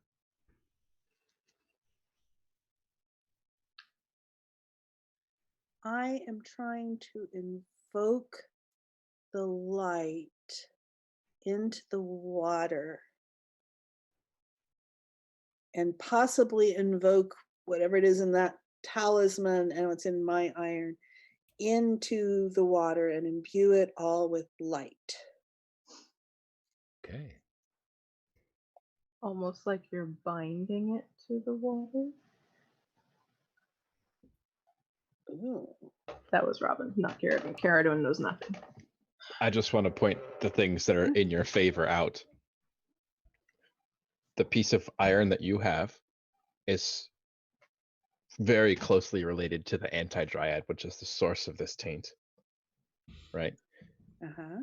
The piece of iron that Caradwin has It's is closely tied to the Bonewalkers. Now a talisman specifically to ward against the Bonewalkers. Uh-huh. These Bonewalkers. The iron that you have that once belonged to the anti-dryad was a bond that was formed between you and the person that you're seeking, right? Not only that, but you have this wolf who is also a tie to one of the people that you're seeking. Yeah, I was waiting for that, because as soon as you start to try and put this ritual together, the wolf starts to howl. But it's not like a wolf howl, it's a different pitch, and it just vibrates your bones and just opens you up and just allows you to have mechanically far more than 3 light to use at this point in time. And yeah, this is plus many. Okay, I honestly don't even think we need to roll, because I don't think this can fail. I have a +2 from the light. Yep. I have +2 from my talisman. +2 from the talisman. We have plus from all of the links we have in here. That's So got at to be least 7. at least 7. I mean, you can't roll higher than 10, but add 7 to what you roll. Okay. So theoretically, And I'm this going to use wits because I'm making this up as I You're go making along. this up as you go. Yeah, that makes sense. So wits plus 7. But And we'll this see if is you can what roll I 10. do. Yep. I am a ritualist. So this is what I do. When I secure an advantage to ready myself for a ritual, envision how I prepare and then add 1 and take +1 momentum on a hit. So yes, this is what I do. So do we see Amala? Well, I mean, character-wise we don't, but do we see Amala show more confidence at this moment? Is this a different Amala than the sort of... I hesitate to use the word bumbling, but sometimes it's almost Timid. there. Timid, scared, frightful, confused, Naive. unnerved. There's the word I should have used at the start. Unnerved. Is this different? Are you taking this Yes. ritual? Yes. So the water doesn't push you. You are in it. I am doing this. I am determined to do this. I am using my iron to do this. I am. And Caradwin is following her lead because this is out of her depth. Yep. But she will do what she can to help. This is what I think shamanism is. This is what I think Weena has been missing. Yes. That she wasn't seeing. So this is what I intend to do. This is my goal for what I'm doing. So this conflict of nature, this conglomeration of darkness, this weight of darkness, what can balance darkness? Well, light. This is what Bill was trying to teach me. And this is all about How balance. can all this come together so fast? That was only 2 episodes ago. Maybe it was only 1 episode. No, it was 2 episodes ago. All of this rushes into your mind, Amala. What do you do? So I start to chant. I start the prayer. I'm standing in the water. I forget that it's wet and nasty and clinging to my skirts and all this. And I sort of start the chant and I envision the light and I anchor it with the iron that we've got. And so I have the iron in one hand, I have the light in the other hand. I was gesturing to Caradwin, and we're going to put this down into the water, sort of flat out. Like a pool at night that when you turn the lights on, you can see the whole river. The rocks, the plant life, the fish. One of those challenge dice is a 10.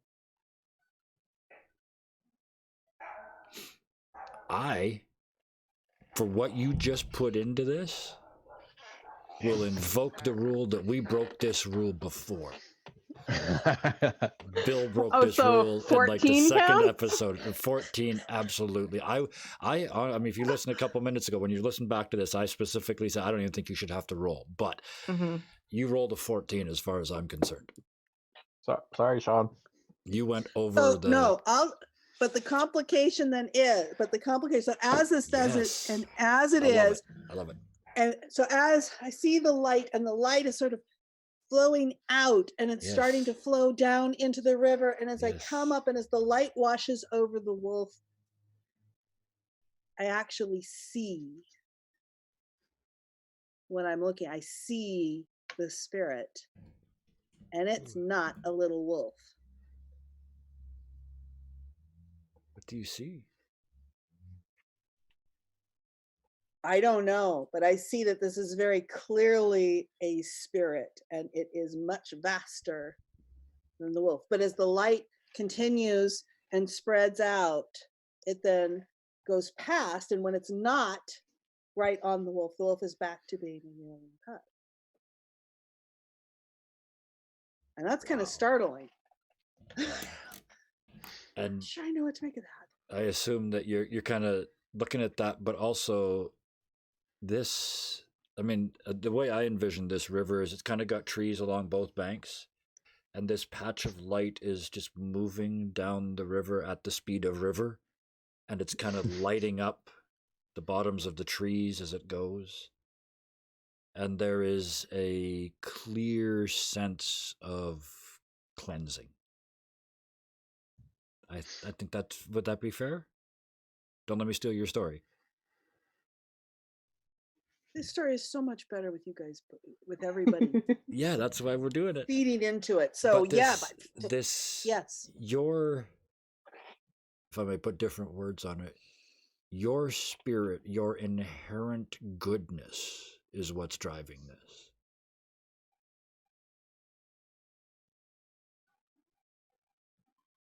As you stand in the middle of the river, with this force still pouring out of you, you're still dumping light.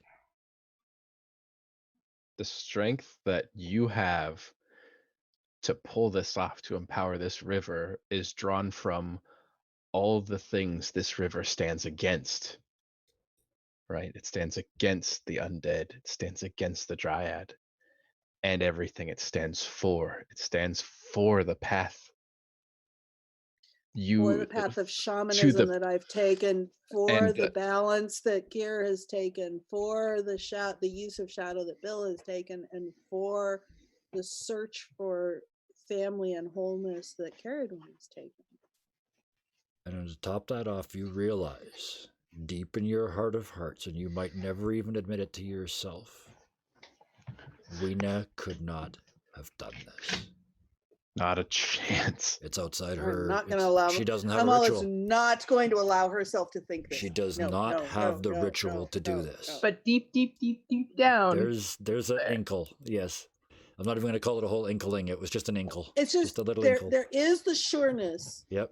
That this is what I'm trying to do. This is what I've been trying to do. This is who you're supposed to be. This is what I saw and envisioned and wanted.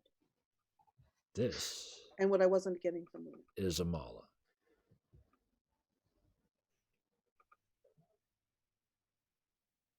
The source of light, the source of purity, the solution to the poison.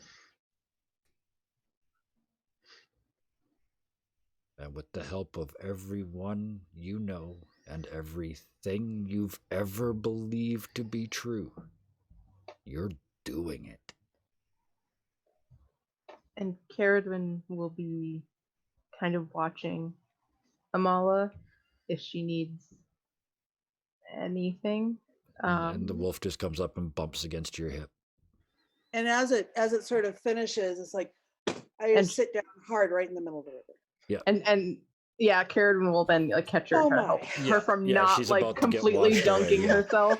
Because I was going to say, that would be my thought. That's what you're going to pay for that 14, is you went superhuman and now you're going to pay physically. Like, not necessarily with damage, but just, and definitely not with spirit. I mean, there's no way I'm punishing a spirit for what just happened, right? No way. But you've just got that moment that too much, just sheer exhaustion. Yeah. And you're going to wash away in the river, and then Caradon sit down just hard in you. the middle of the river. And it's cold. And now it's running down the back of your neck, and it's cold, and it's wet, and you're back. And Caradon will help pull her out of the river, so she's not just laying in the cold. This is going to take the rest of our supply in order to supply me with dry, warm clothes. You can talk to Lone Home about it. Should we? Okay, well, we gotta go. Caradon will wrap one of her, take her fur off and put it around Amala and help her get on Brahm. Yep. Amala still has that dry poncho that I made out of the headsman's door. True. Yep. We pulled that out. Walk back into his town wearing his door. It's not his town. We're going to. Not yet. Not yet. That was Kinheim. Right. Okay. And so Caradon will get on behind Amala, kind of look down at the wolf, and hope the wolf can follow or stay safe here, and go. He's right with you. Wolves can go all day. Wolf can outrun a horse all day long. But Caradwin is Even slightly lame. mindful of her companion and is trying not to push it Because too I was going hard. to say, now there's 2 of you on Brom, right? So 2 of us on Brom. you're not going to be, I would suggest you're probably not even trotting. You're probably horse walking at this point. It's faster than people walking, but not a whole lot. Or, well, you tell me, how hard are you willing to push your mighty steed? It will be spurts. Yeah, okay. Of where she will get him to move faster and then kind of take it easy so that there are at least moments where they're moving rather quickly, but not to the point where he will be injured.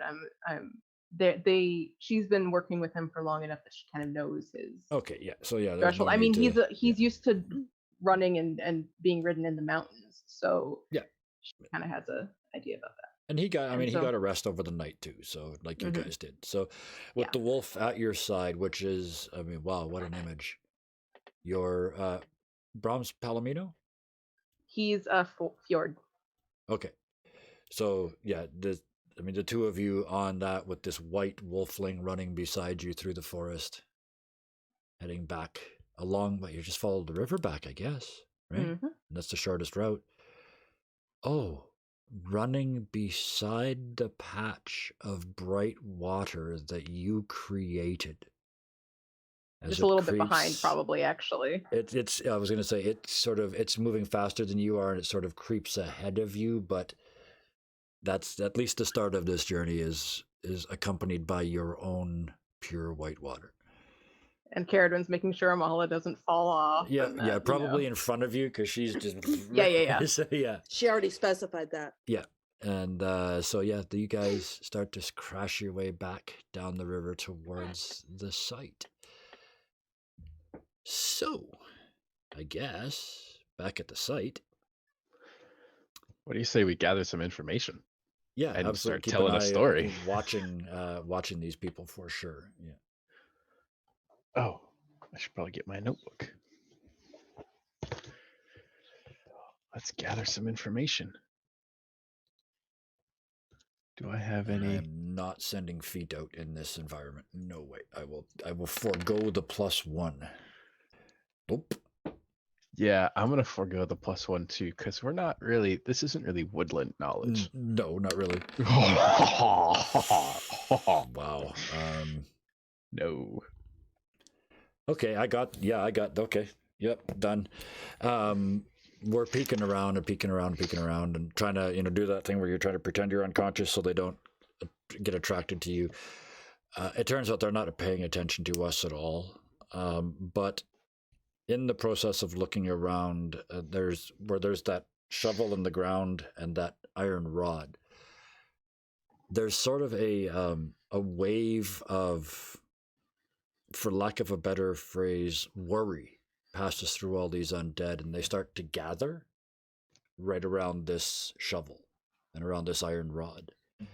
And up out of the ground, because you've established that that's how they could move, just behind that rod comes an oversized skeleton. It's probably 8 or 9 feet tall, still clearly human, but somehow just bigger and more powerful. And it rises from the dirt, and its jaw starts to move. And you can hear it speaking. You and I can hear it speaking. And it says, "Well done. We will trade them for that which is rightfully ours." Can I interject right here? Yeah, absolutely. And this will be the result of my failed gather information. Yep. As he says that, he steps back, and dozens of hands reach up out of the ground, close and interlock fingers, right? And this movement of erupting earth and bones coming out forms this altar of limbs outstretched from the earth. And he picks up the piece of iron and the shovel and places them on the altar. And the last command he gives is, "Prepare them."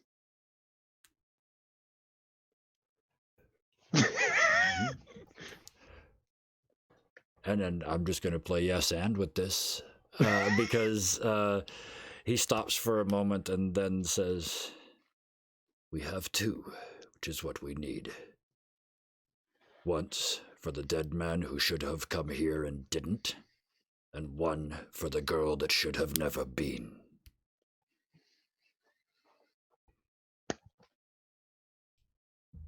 And then, I mean, why not?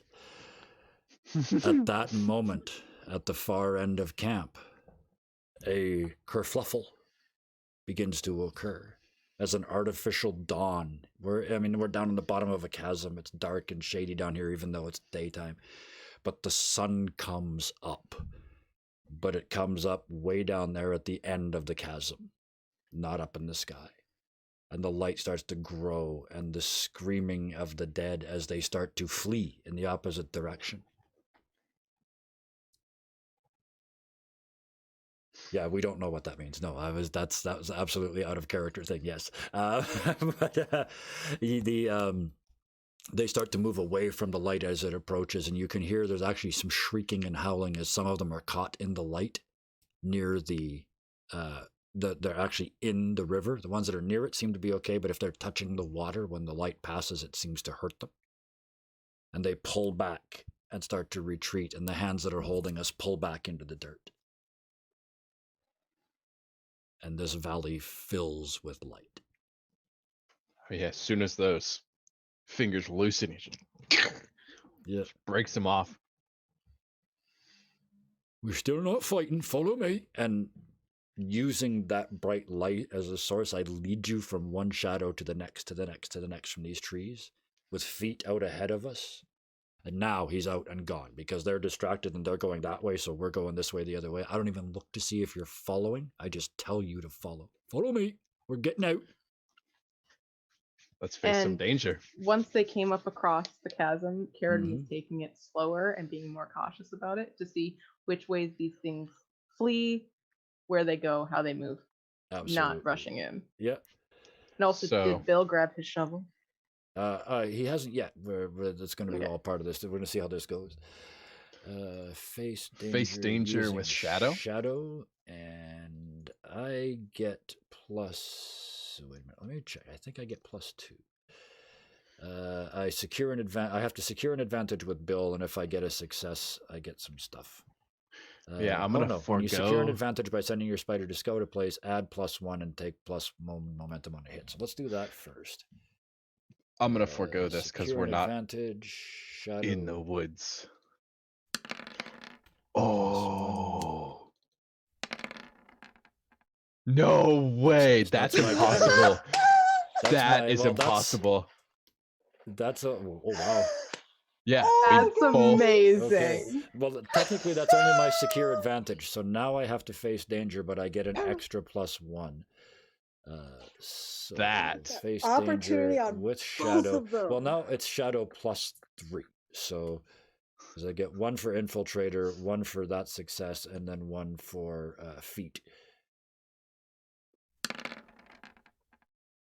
So yeah, it's even gear.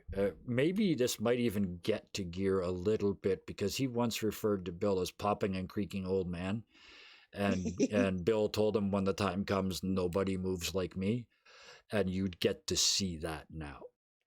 This old man just flows. He drags the shadow with him from one shadow to another, like it's almost like it's magic. And he just, when you're behind him, when you're close to him, you feel safe. You feel wrapped in the darkness. But you see, he's looking straight ahead. He is not looking over here where any of them are. And you remember what he said. If you don't see them, they don't see you. And Gear is pretty quiet. Not as quiet, but walks like he was trained by the cats. Mm-hmm. And now this is a face danger in which I got an opportunity. So not only am I attempting something really risky and I'm successful, so I should add that momentum. That's right. Add the momentum. I get 1 + 2 for this, for facing danger, right? And a strong take 1 momentum, so I get 2 momentum total. It's good 'cause they just creeping burned mine. along this chasm. It's almost like this ovular rip in the ground, almost as if something has pried it open. And so naturally the walls kind of come together. And in order to get to the river, they have to go past the altar. Now, as the undead are fleeing, the general is calling them back, calling after them, "Cowards, do not run!" and trying to muster the forces. And Gear's going to use this to try to face danger a second time, and he's going to leave the shadows. And based on this, I'm going to give myself +1 for the opportunity. Yep. But this is going to be with What are you iron. trying to do before you roll to see if it works? Fiction roll fiction, right? We'll give Sean that much. Okay. So Gear, creeping along the walls, sees Bill, and this wall kind of wraps around towards the river, and so you could follow it strictly, basically follow the shadow strictly to the river. But as they're coming closer and closer to the altar, Gear sees his chance to get what's on that altar. With the general's back turned, Yep. and clearly seeing them fear the water, he's going to make a run for it. This is going to be I'm going to use aggressive action on this one. I'm going to go from shadow to aggression. I'll Yep. give myself a Just +1 for the opportunity. explode out of the shadows. What are you grabbing? Oh, I can only grab one. That's a weak hit.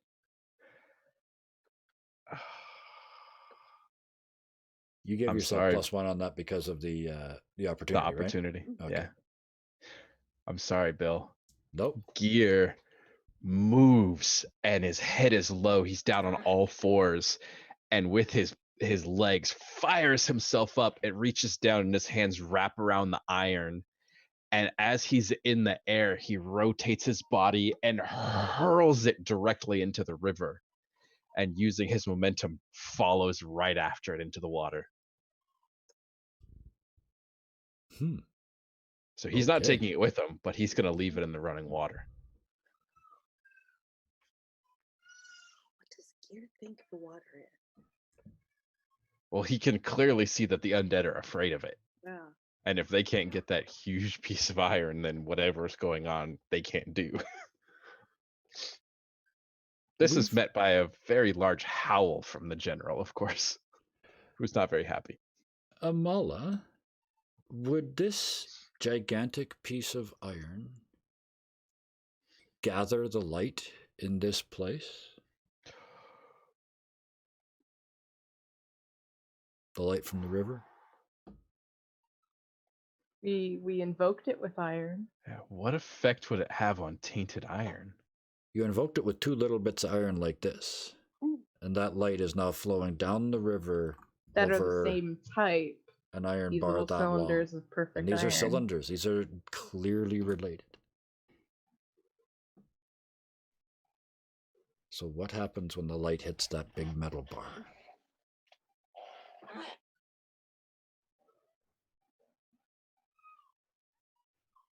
I think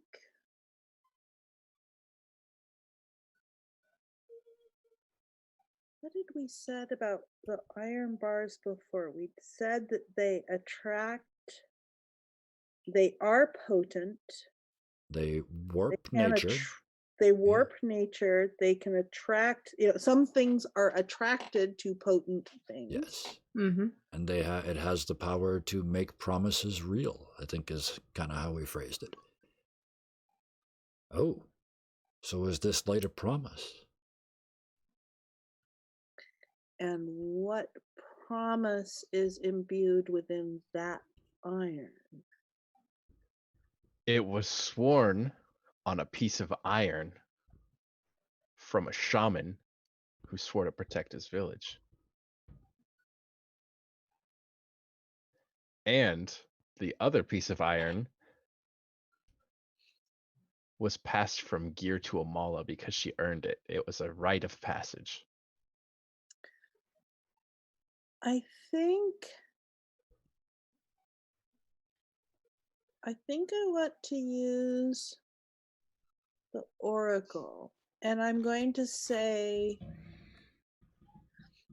so the two things we're testing, one is, actually there would be three. One is it comes in and is amplified. Yep. One is it comes in and is dispelled. One is it comes in and is bound. Okay. So I'm kind of thinking we have 100% total, 3 possibilities. Yeah, but Or you they're can not roll equal, a right? d3. Well, They No, might they're not not be equal. equal. no, They dispelled, might I not think, be is a equal, but what are very we thinking? small chance, I think, that it would Dispelled dispel is the a small magic. chance. Maybe Okay, so how about 0 to Well, 15 is I would say that dispel? I would I say would that say it's a decent chance I because would say 5%. this piece of iron is Much larger. apparently the centerpiece of an evil ritual. Yeah. Yeah, but it's about to be imbued with light. So what happens when that happens, right? And they And have we've not already completed said- their ritual yet. No, They they have Yeah, not haven't and we've yet. completed their already ritual said yet. that the light makes them flee. Yep. Yeah. Okay. So I'm going to say 15% on the 15%. dispel. Okay. So that leaves us with 85. I like your So style. what percent on the binding? Maybe another 15% on the binding, and then that leaves 70% on the Amplify. That makes sense. amplify. It works Because for like me. So the Yeah. fact that it would be permanent is also kind of unlikely Yeah. in So that regard. 0 to Yes. 15, it's Is dispelled. dispelled. 16 to 30, 16. it's bound to this place. And 31 And plus, higher than it just does, it's this whole river amplified. starts to glow. Yeah. So I mean, I'll just Just do a percentile dice. Yeah. Gear's in the river. Is he gonna be okay? We'll find out in a minute. He might go a little bit blind. what's his you know. relationship with the light? Yep. All things in balance, remember? Mm-hmm. It's amplified. The light is So- amplified. It is Whoa. amplified. Yeah. So as that glow yeah. starts to get to that bar, Are you ready? yeah. So Gear sweeps it up off the table and in one motion cocks it back and spikes it into the river. And that's how he manages to get away, is as soon as that iron comes into contact with this just barely starting to glow river, he turns into a shadow because he is just disappearing into this golden light. And that's why nothing can get their hands on him, because they have to turn their eyes away. He's just a speck of black against this white overcoming light. Lands in the river and it's warm.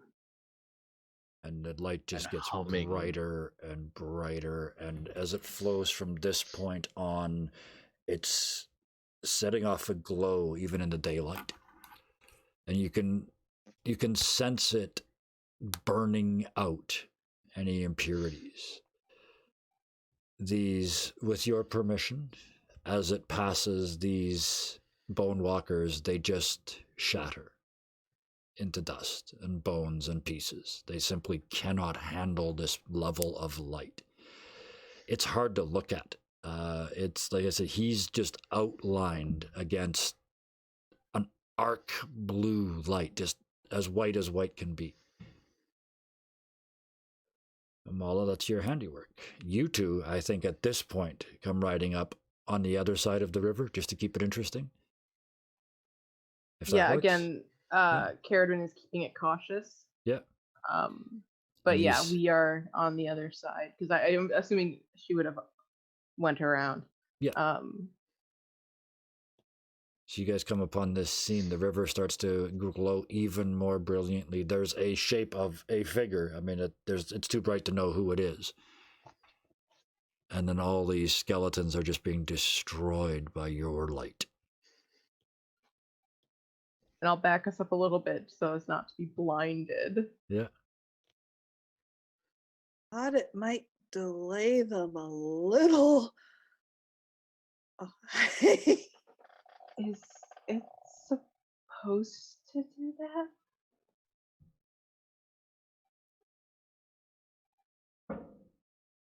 I don't see how. Because of course we don't know about the piece of iron. Mhm. This is your And- friendly neighborhood shaman's holy hand grenade. And in a move that Gear and Bill have only heard once, Yep. Caradwin is going to whistle the same whistle that she did for Brahm Right.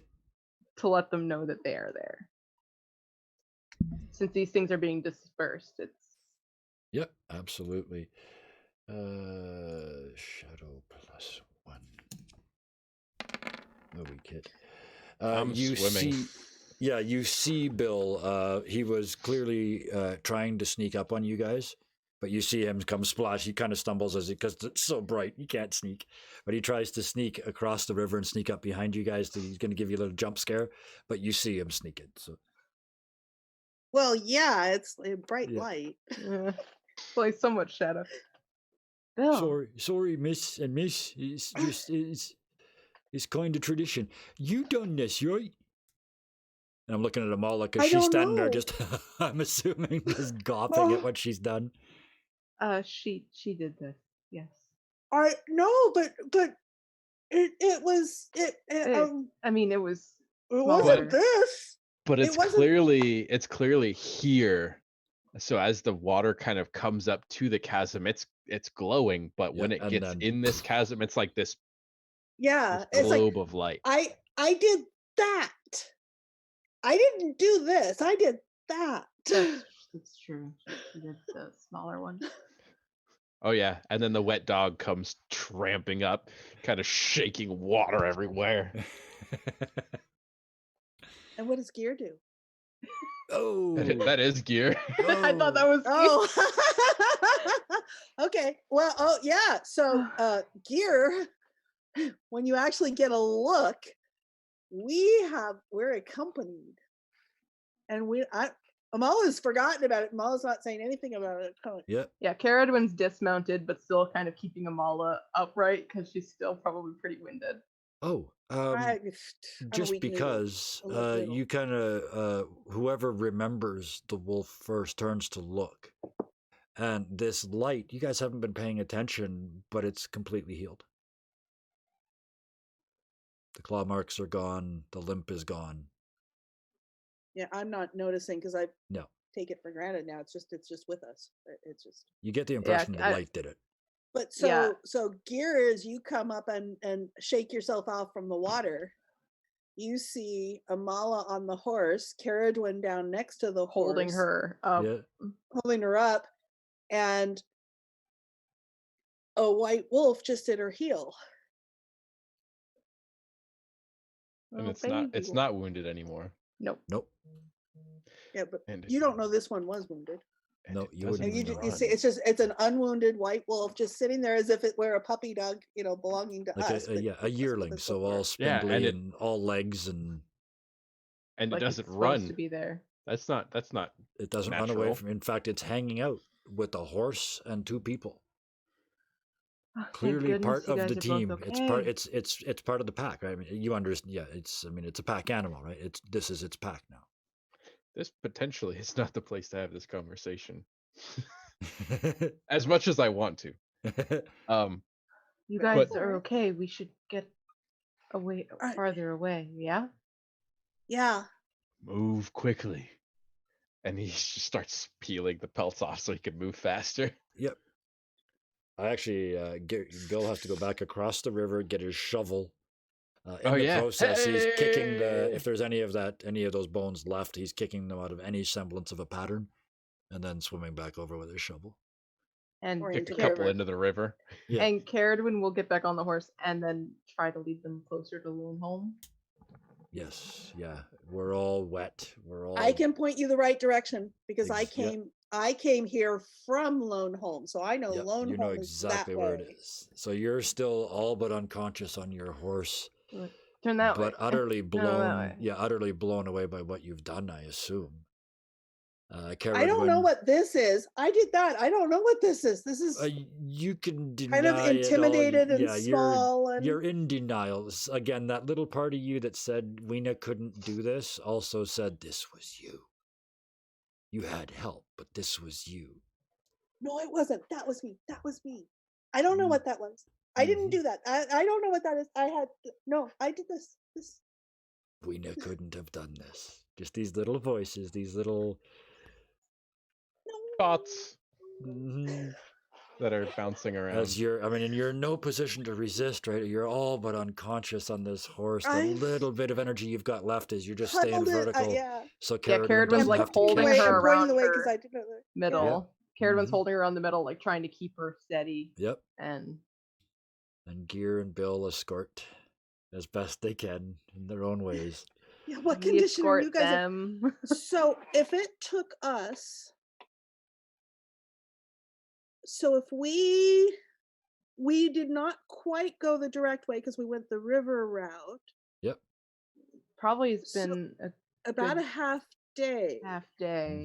So it's midday. Yep. It's not going to take us a full half day to get to Lone Home. Nope. It would take us maybe 2 or 3 hours. Yep, absolutely. So we'll be getting there mid-afternoon. Oh yeah, and we're haul-assing, checking over our shoulders, making sure we're not being followed. And and Bill is. We're not in any condition because you guys never rested. We're not in any condition. Yeah, to be fair, Bill is still at 0 spirit, so he's looking just like haunted. Physically, this is more of a desperation clawing our way to safety. Yeah, the instant that Caradwin thinks that Amala can sit on her own. I'm wrong. I'm at physical health of 0 and a spirit of 3. So pardon me. Yeah, he's ripped up and torn up. The instant that Caradwin thinks that Amala can kind of sit up on her own or kind of like use her horse as support, she will have Bill get on behind Amala. Well, it's all right, miss. It's all right, miss. I'm fine. I've been worse. You look like look at him and it's like it's not possible that he's been worse and not been dead, but she will force the issue. Yeah, Gear will punctuate Caradwin's concerns by picking Bill up by the collar and putting him on the horse. Just make sure Amala doesn't fall. And we're basically out of supplies too by this point. By the time and she will lead. She'll be leading from because he knows her, but like carrying those two. Sorry for leaning on you, miss. And so, Gear, no one has said anything about the white wolf that's just coming along with us and just appears like it. You can't have missed it. Oh, not yet. Okay. But Gear will say, the creatures, they were going to sacrifice us on some kind of altar. It was, I don't know, but they had the biggest piece of iron I've ever seen. And I'll kind of show them the dimensions. They were going to trade us for that little girl and that skeleton man. That's what we said. You don't know that. You wouldn't know. No, sorry. The skeleton man and the girl who shouldn't have been. Mira. Is that who that is? It's a long story, but that's what Shenda said. That they said they wanted the man of bones and the child that shouldn't be. And they were going to trade me and the wet dog here. We're going to get traded for him. That you might smell like nature, mister, but you told me I stunk once, and you stink like the worst ass end of a dog I ever met. Oh, by the way, thanks for saving me life. I'm going to push him off the horse. On the ground. Oh, and I'm at 0 health. So. And then I'll reach down, pick him up, and put him back on the horse. But it's more a very even harder, miss, because he's like got a cracked rib now, and he's just leaning against the mullet and not fall over. It's a very casual. He just goes. And then as you're on the ground, he. He's not of my tribe. He is not tough. No, he is not. So this poor bedraggled group, late afternoon, the sun is starting to, get down low, not quite sunset, and we just sort of Gear's got creep this our way back into Lone Home. he's got this kind of broken grin on his face, even though he just got the shit kicked out of him. He's like, they wanted to sacrifice me in some kind of unnatural ritual. I put their iron in the river. They weren't happy about that. And he's And kind of wait, holding on to that little victory. wait. The iron that you said was this Yeah. big, and that It's out of their reach now. that's why. What does? That's what made it glow so bright. I don't know. That's what did it. That's what did that. Because we used the iron to start it. And then We used That- both the iron pieces to start it. Hmm. You guys don't know about the other iron piece. nope. When I say both the iron pieces, that doesn't mean anything to you. Yeah, my mind immediately goes to Bill's shovel. Yeah. And it's like, and how would we have used Bill's shovel?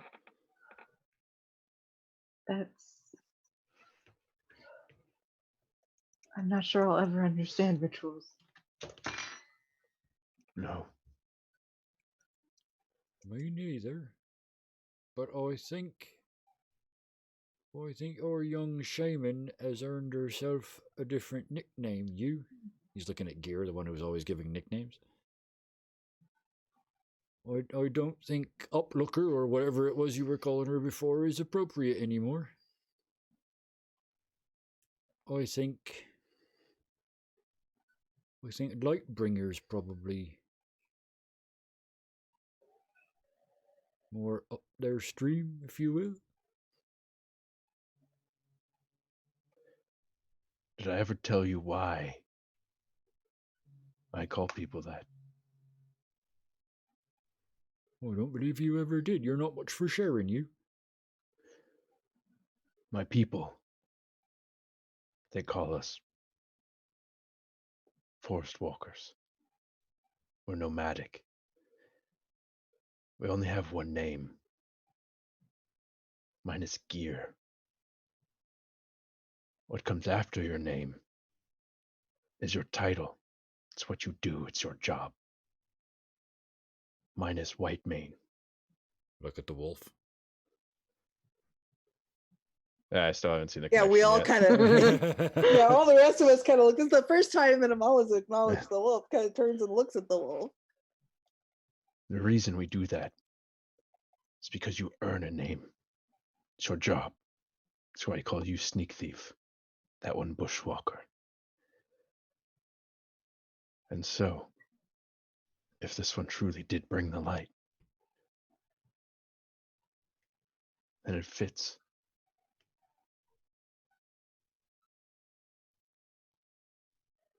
You've been named.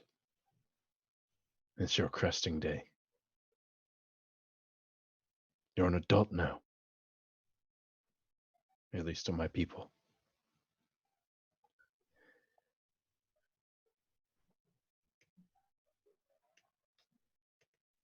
He kind of smiles.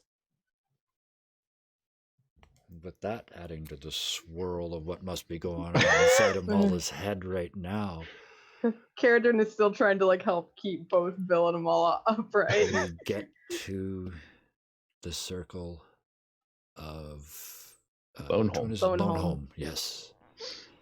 And through the gate.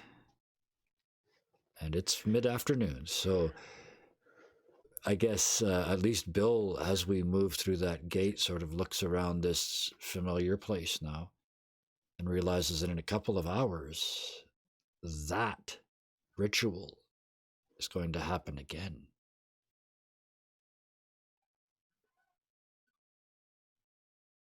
The dance. The one that we saw last night, every night that they have to do it to is keep time. the evil away. Yes. But, So they'll do it. but at Caradon's sunset. going to keep an eye out for Shenda. the question, I guess, is do they still need to do it? I don't think so. We'll get to that. So Yeah. when you say you're keeping an eye out for Shenda, obviously you see her because that's how this game works. Well, yeah. Well, it's like, okay, four You don't find her. scraggly No. looking, exhausted adventurers who they've seen before come Wobbling back Wobbling into town. Yeah. Gear probably won't admit how exhausted he is, but We're so the draggle. We're so the draggle. Shenda is the protective warrior woman. So there's only one thing she could be doing at this time, and that would be helping Mirabelle walk again. And so Mirabelle, covered in bandages, wrapped, like a mummy up to the chin, has her arm around Shenda's waist, and Shenda has her other arm scooped underneath the opposite kind of armpit of Mirabelle and is leaned over, helping her kind of move around the circle to get her exercise. She's doing physio.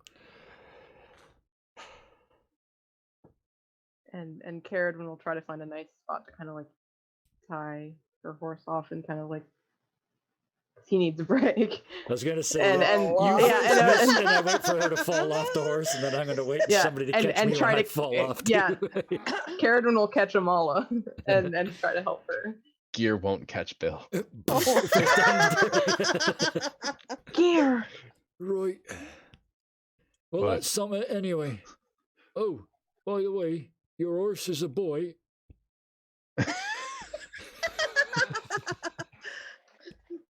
Yes, I'm distinctly aware. He's laying on his back on the ground looking up at the horse. She's gonna try to help him up while also holding Amala up. Yeah, help him up right into it, face first. That would be you, not me. I'm standing right there. So, yeah, Bill's in no position to have a conversation with anybody. He's just leaning against the rock by the fire trying to get warm. Oh yeah, Gear doesn't do conversations.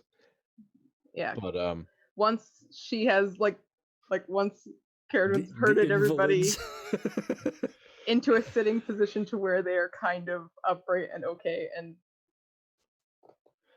everything, she will go see about Shenda. So you hardly get even into tying Brahm up and getting everything organized before you hear your name called across the circle, and you look over, and Mirabelle is like, shh, and Shenda's like, take it easy, you little shit. And if she was able to move any faster, she probably would have run across the circle to throw her arms around you. Oh, definitely.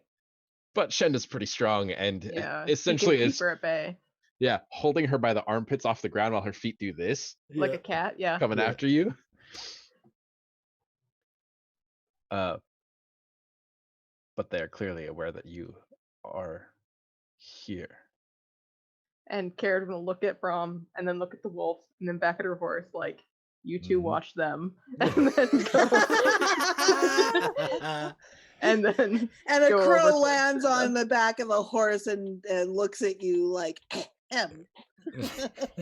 Oh yeah, Gear plops down kind of nearby the fire near Bill, and the wolf comes up to him and he kind of just like shoots it off. and she will just like at the crow and walk towards Shenda. Get up to the crow and be like, what? No, she wouldn't do that. The wolf does not pee on you.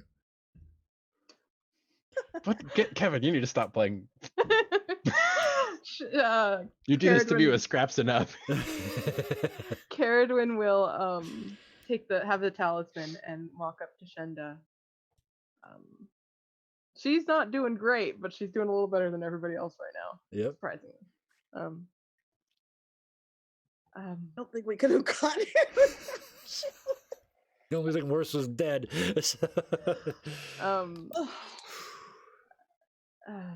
I very carefully did not roll a backup character before tonight because I really wanted Bill to live. So, and so Caradwin's kind of looking up at Shenda.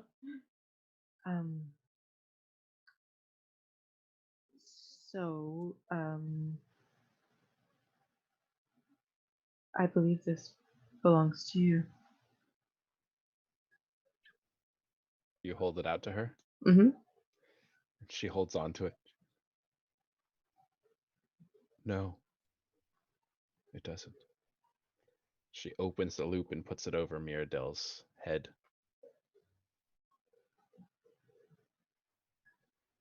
So you're alive. I guess that's good. Yes. We disrupted a bit of a ceremony in the chasm. A chasm. Yeah, about so far that way. There was a chasm full of the creatures, the Bonewalkers. Full.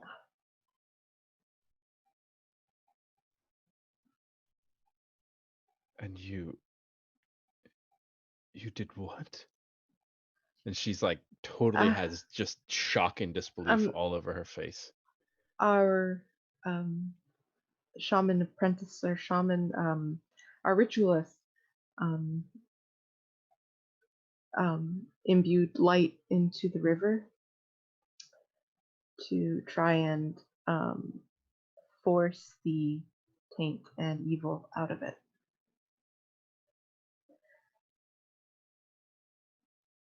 I'd like to think that even in this late afternoon, when you look in that direction, there's a glow on the horizon where the river is. Oh yeah, that's like still like there. a city in the distance.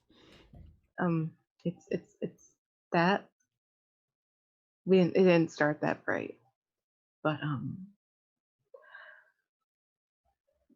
and a lot of them were destroyed. I don't know if all, but Destroyed. The spirits that have been plaguing us. Do you mean to tell me they've been destroyed? at the very least, the physical bodies have. I don't pretend to understand spirits. You said you disrupted some kind of ritual. Oh, yeah, they were going to sacrifice our two friends, Bill and Gear, to something with a rather large piece of iron, in trade for your son and Mira.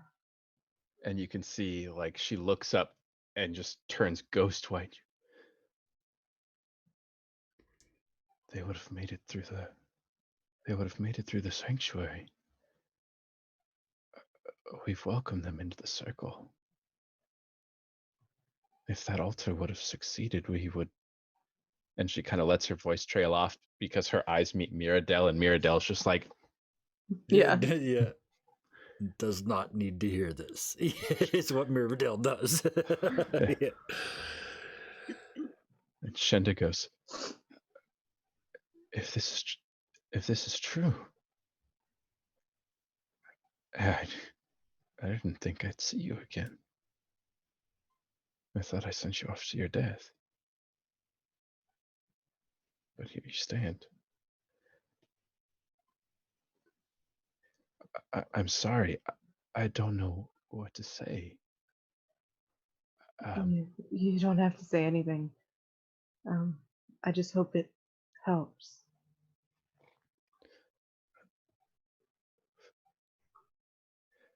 Forgive me. It's not that I don't believe you, but the ritual's starting soon. It will truly tell if what you say is true. Of course, if Please, don't go. If there is something out there, we can still hold up the sanctuary. Of course, I was going to ask if it was all right. My three companions and I are a little worse for wear. Of course. Partake, take what you need. You saved Mirabelle after all. You brought her back. We are in your debt. It was the right thing to do.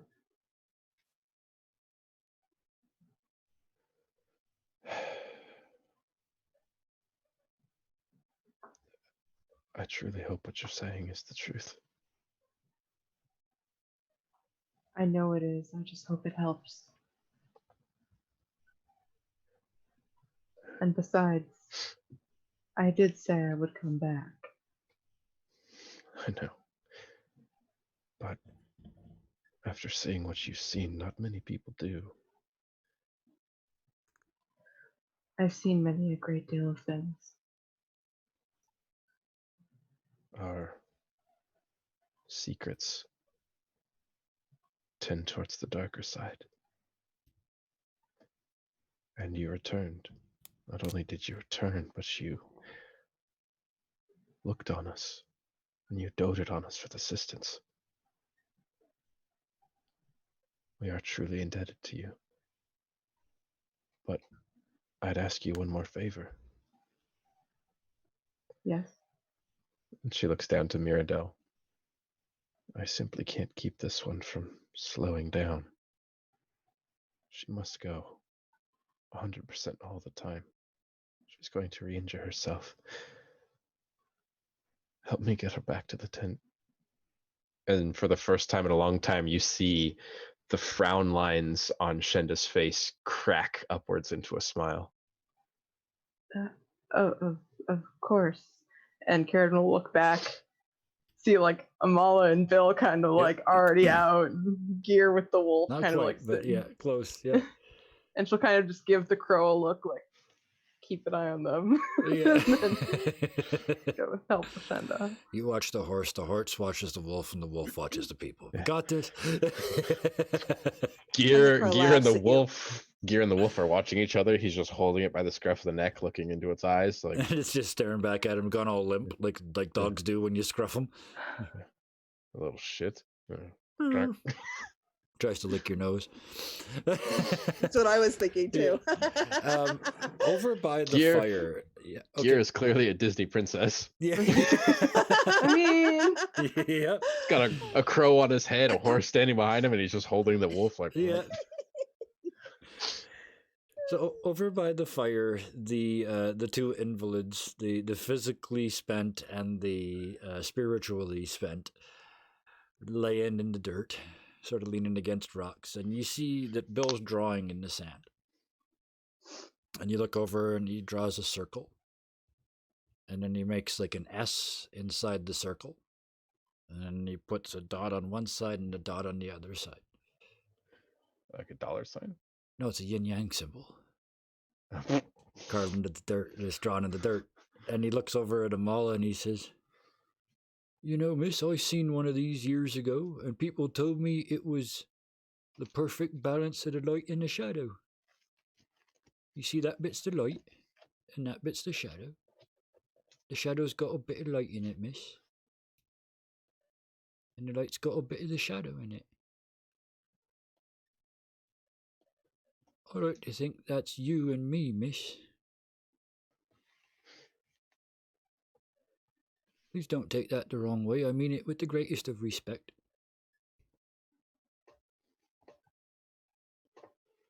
You're muted.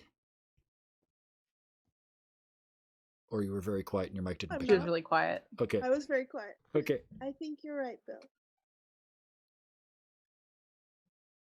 And he just reaches over and whatever the medieval or the Bronze Age equivalent of a fist bump, just hangs it out there and waits for it. Nice work, shaman.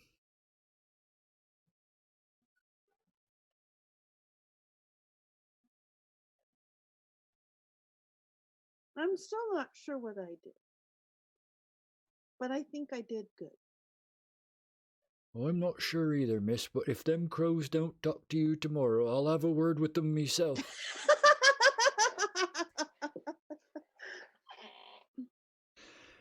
The light worked this morning or last night.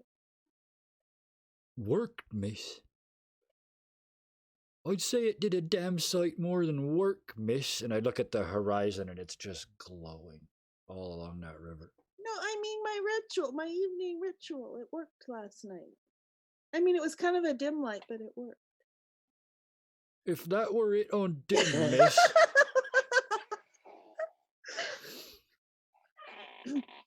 You got a hard time taking compliments, don't you, miss? Hard time. It's not like I do very much.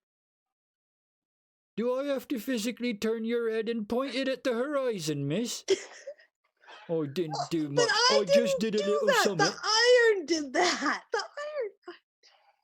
Did no such thing, miss. That iron You sat saw there it, just as I think inert you as were inert there. did until your light got to it, miss.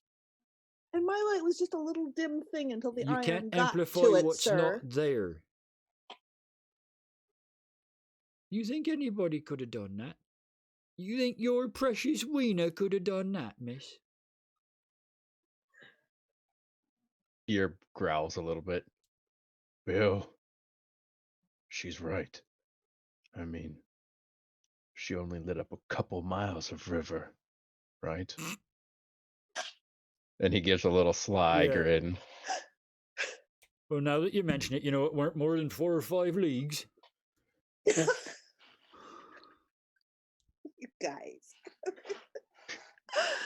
Gear grins a little bit harder and he goes, you know, Lightbringer, I think you should start working to support your end of this team. And he kind of rolls his neck. I probably should. He goes, Can't have y'all carry me. He goes, for the love of God, take this thing. And he picks up the wolf by the scruff and hands it to her. It's like a big, huge armful. And he goes, it's doing the big dog on the tiny person in the chair thing where it's just, oh, I'm a lapdog. I mean, I love you. I love you. I love you. And he's under his breath, I've never seen such a useless predator. And he puts it on her lap. And Carradine goes back to this. Yep. Up. Carrying like bowls for like food, like that Shenda gave her. Like Carrying 7 bowls, hands 3 of them to Bill. Pretty much, right? Like, I leave for 5 minutes, and you're tossing dogs around. And the poor wolf, too. To be fair, she doesn't seem to mind. Where did you find this thing? It's not afraid of anything. It's not hunting. Amala found it. It's been following you, Gear. It's yours. What do you mean, where did I find the thing? You're the one that pointed her out to me. There's no way. This thing, this pathetic excuse. Bowl to Bill, hands bowl to Amala, hands bowl to Gear. As you speak, the head of this wolf comes around and those brilliant blue eyes lock with yours, looking at you like, don't worry, it'll come. Give it time. No, there's no way. The thing that was following me was an expert tracker. Been following me for weeks, never been seen. This thing practically walked up and sat in your lap. To be fair, you put it there. It would have gone there eventually. Gear, are you also blind? Because I really don't believe you're that stupid. You know, I've been known to surprise Miss.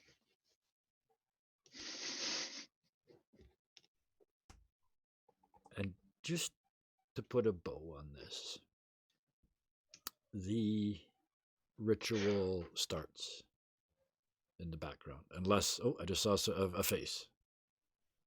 He got so excited he doesn't fit in the monitor anymore. He went... I'll give you like 3 more sentences before I interject. All I was going to say was the ritual starts. And everybody does it like they're supposed to.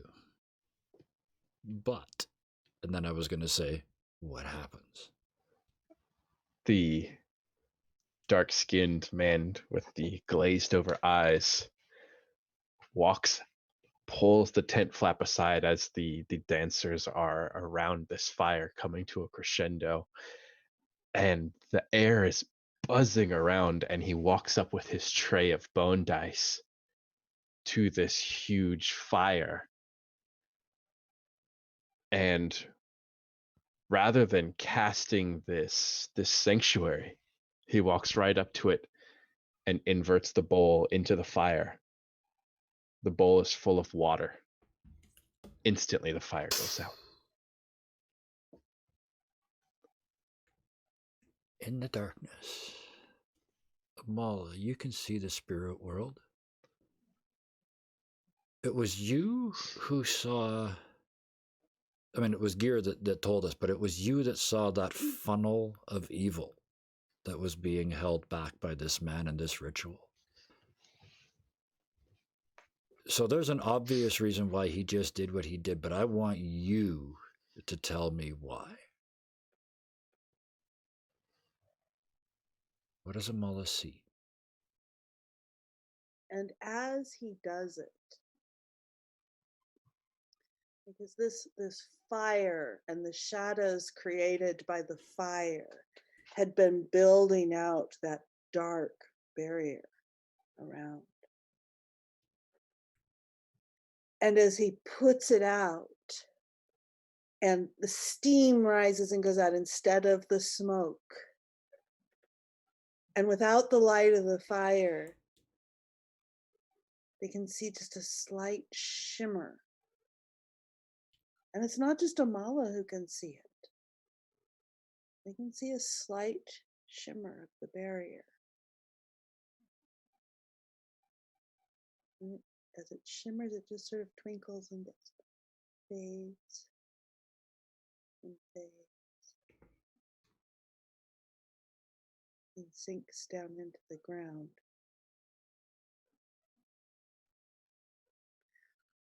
But when Amala looks back over at the hut, the headman's hut that had the void on the other side of the threshold before, that had been guarded,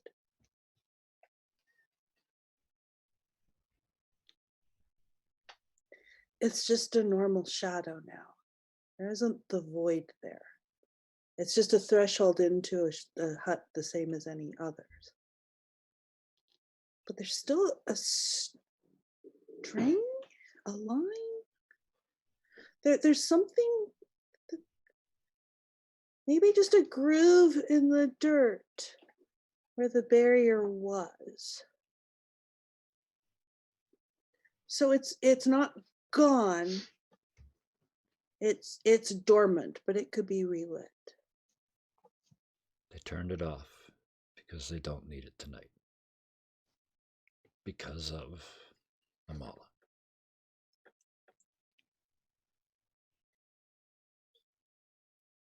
And as the steam rises into the night, the fire's out. All the people sort of full of nervous energy because they're used to having to dance and to do all this work to save themselves from the darkness. And now they have no idea what to do, standing there speechless. It's more than that. Their circle can join the world again. It doesn't have to be hidden in these trees. It doesn't have to be hidden at all. They can come back. This is no longer lone home.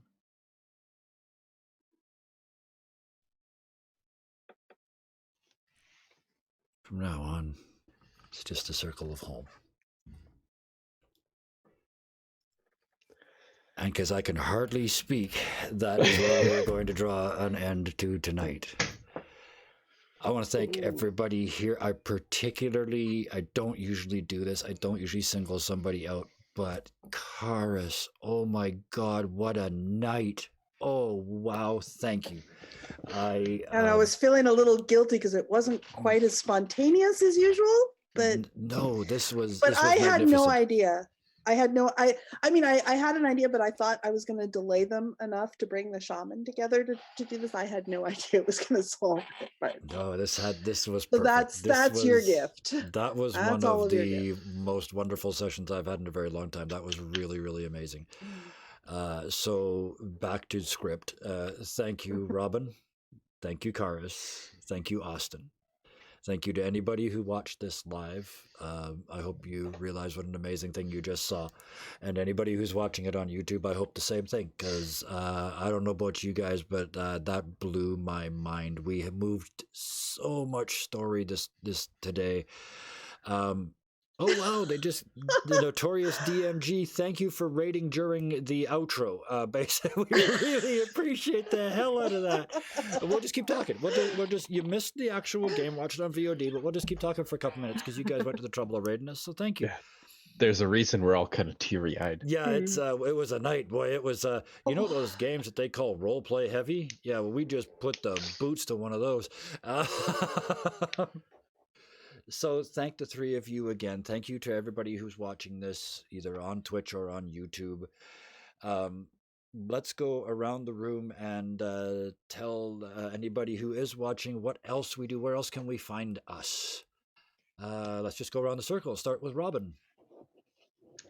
I'm Robin, and I go by Thunderscape7 all over the internet. Mostly, I do art for Deadlands on the Mercs of Mischief channel, with Kevin, and just my own stuff in my personal time. And I also have been keeper of the wiki. Yes. That we have. We don't have a command for it yet. We will have it. It'll be there by next week. A link to Is your it going to ban me if I put a work link? will be there. And if anybody out there wants to see how a wiki should look, go look at this wiki. It's amazing. The fact that she used to be a librarian shows through with bells on. So look at that. You fixed it. There it is. No, I didn't. I pasted that. But your bot did not ban me. Yeah, your bot did not ban me. Thank you very much for posting a link. I turned off all the security features of that evil little night bot. It is there just for just so we can put commands in there. Anyway, thank you for that. Karis, you are a busy streamer and many things. There some of them are, but why don't you tell us about them? Yeah, well, so most of my streams are not actually on my channel. Most of the streams are on other people's channel, like here tonight where I'm on this. But yeah, I'm part of 4 D&D games that stream. Nice. Well, but I think that includes this, which isn't a D&D game. This is Ironsworn. But anyways, I'm part of 4 role-playing games that stream, and I also stream Minecraft pretty regularly Sunday mornings these days. And I put out Minecraft videos on YouTube. And I understand you were learning to fly this week. Yes. Yes.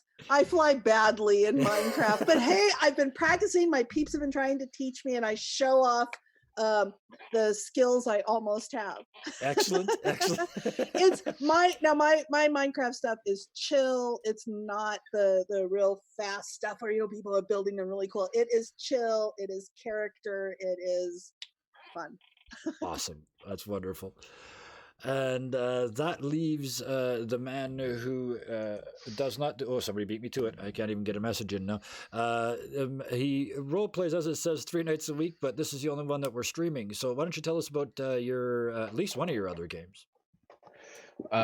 Kevin and Robin are both in another game of mine. I was hoping to pick the other one. Well, that one I play somebody that's entirely different to Gear. I guess in both games, but my other game is Monday nights. I play in a group composed entirely of DMs, a group that we've created to kind of show off our skills, practice, and teach each other, and all around become better DMs. Other than that, I'm doing 3 research projects at school. I graduate in May, so today's my busy day. I'm going from 7 until 10. So yep. We'll let you go very, very quickly. Day. But Thank you guys all again. Thank you to Sean Tompkin for putting Ahem. together Ironsworn in the first There's one place. more player. I keep doing this, and I keep trying to just blow by this other player you keep talking about because I talk We all don't bloody let you. night. We don't let you. I am Kevin, and I play Guy over on the Mercs of Mischief on Monday night with a masterful dungeon master named Puck, the Lord of Chaos. The Sundays before that, there's another group set in the same world, so we interact with them. Then on Tuesdays, I run a Deadlands game over there on that channel as well, where we are. Well, it's almost as deeply role play oriented as this. It's close, real close. But Well, it's the three of you plus, right? well, there is, but that one, that's still the there's still that two-tier thing because I'm running it and they're playing it, so that's not the same as this, and that's why I always look forward to Thursdays coming back here, where I'm not in charge. And I'm not just a player either. It's somewhere in the middle in this wonderful storytelling land with my three incredible storytelling friends.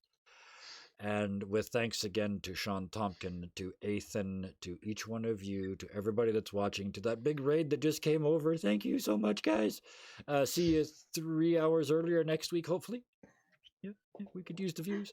Unless they're we playing, in which case. Yeah, we can they're also probably use any playing. follows and or subscribes here and on YouTube. I don't usually beg for them, but we're getting really close to some actual numbers in both places, so I'd really like to see those go up. If you guys are curious kind of what the game's all about, check out the VOD, skip back maybe 10 or 15 minutes, and you guys can hear us tell a pretty cool story. Yeah, just wrapping That's up. true. You don't have to watch the whole 3 hours. That's You can right. watch the last 10 minutes, and that'll That'll be enough to hook you, and then you'll end up watching the whole Then thing. we'll see you anyways. over at YouTube watching it all in order. The speaking of YouTube, This this was will be up episode in about 7, 36 to 48 hours over there on the tube of you, with the break edited out of the middle, so you don't have to sit there and stare at that picture for 15 minutes like the poor people that watched it live tonight. But if you watch it on the VOD, you can just kind of skip through that You whole skip thing. that part. Yeah. Anyway, with that, I always like to end on a thank you. Thank you, thank you, thank you, thank you, thank you. That's the one for each of you, one for all the people watching, and one for all the people on YouTube. And with that, as I always say, no matter what game you game, what game you play, let's try that again. What game you play, game creatively. Bye.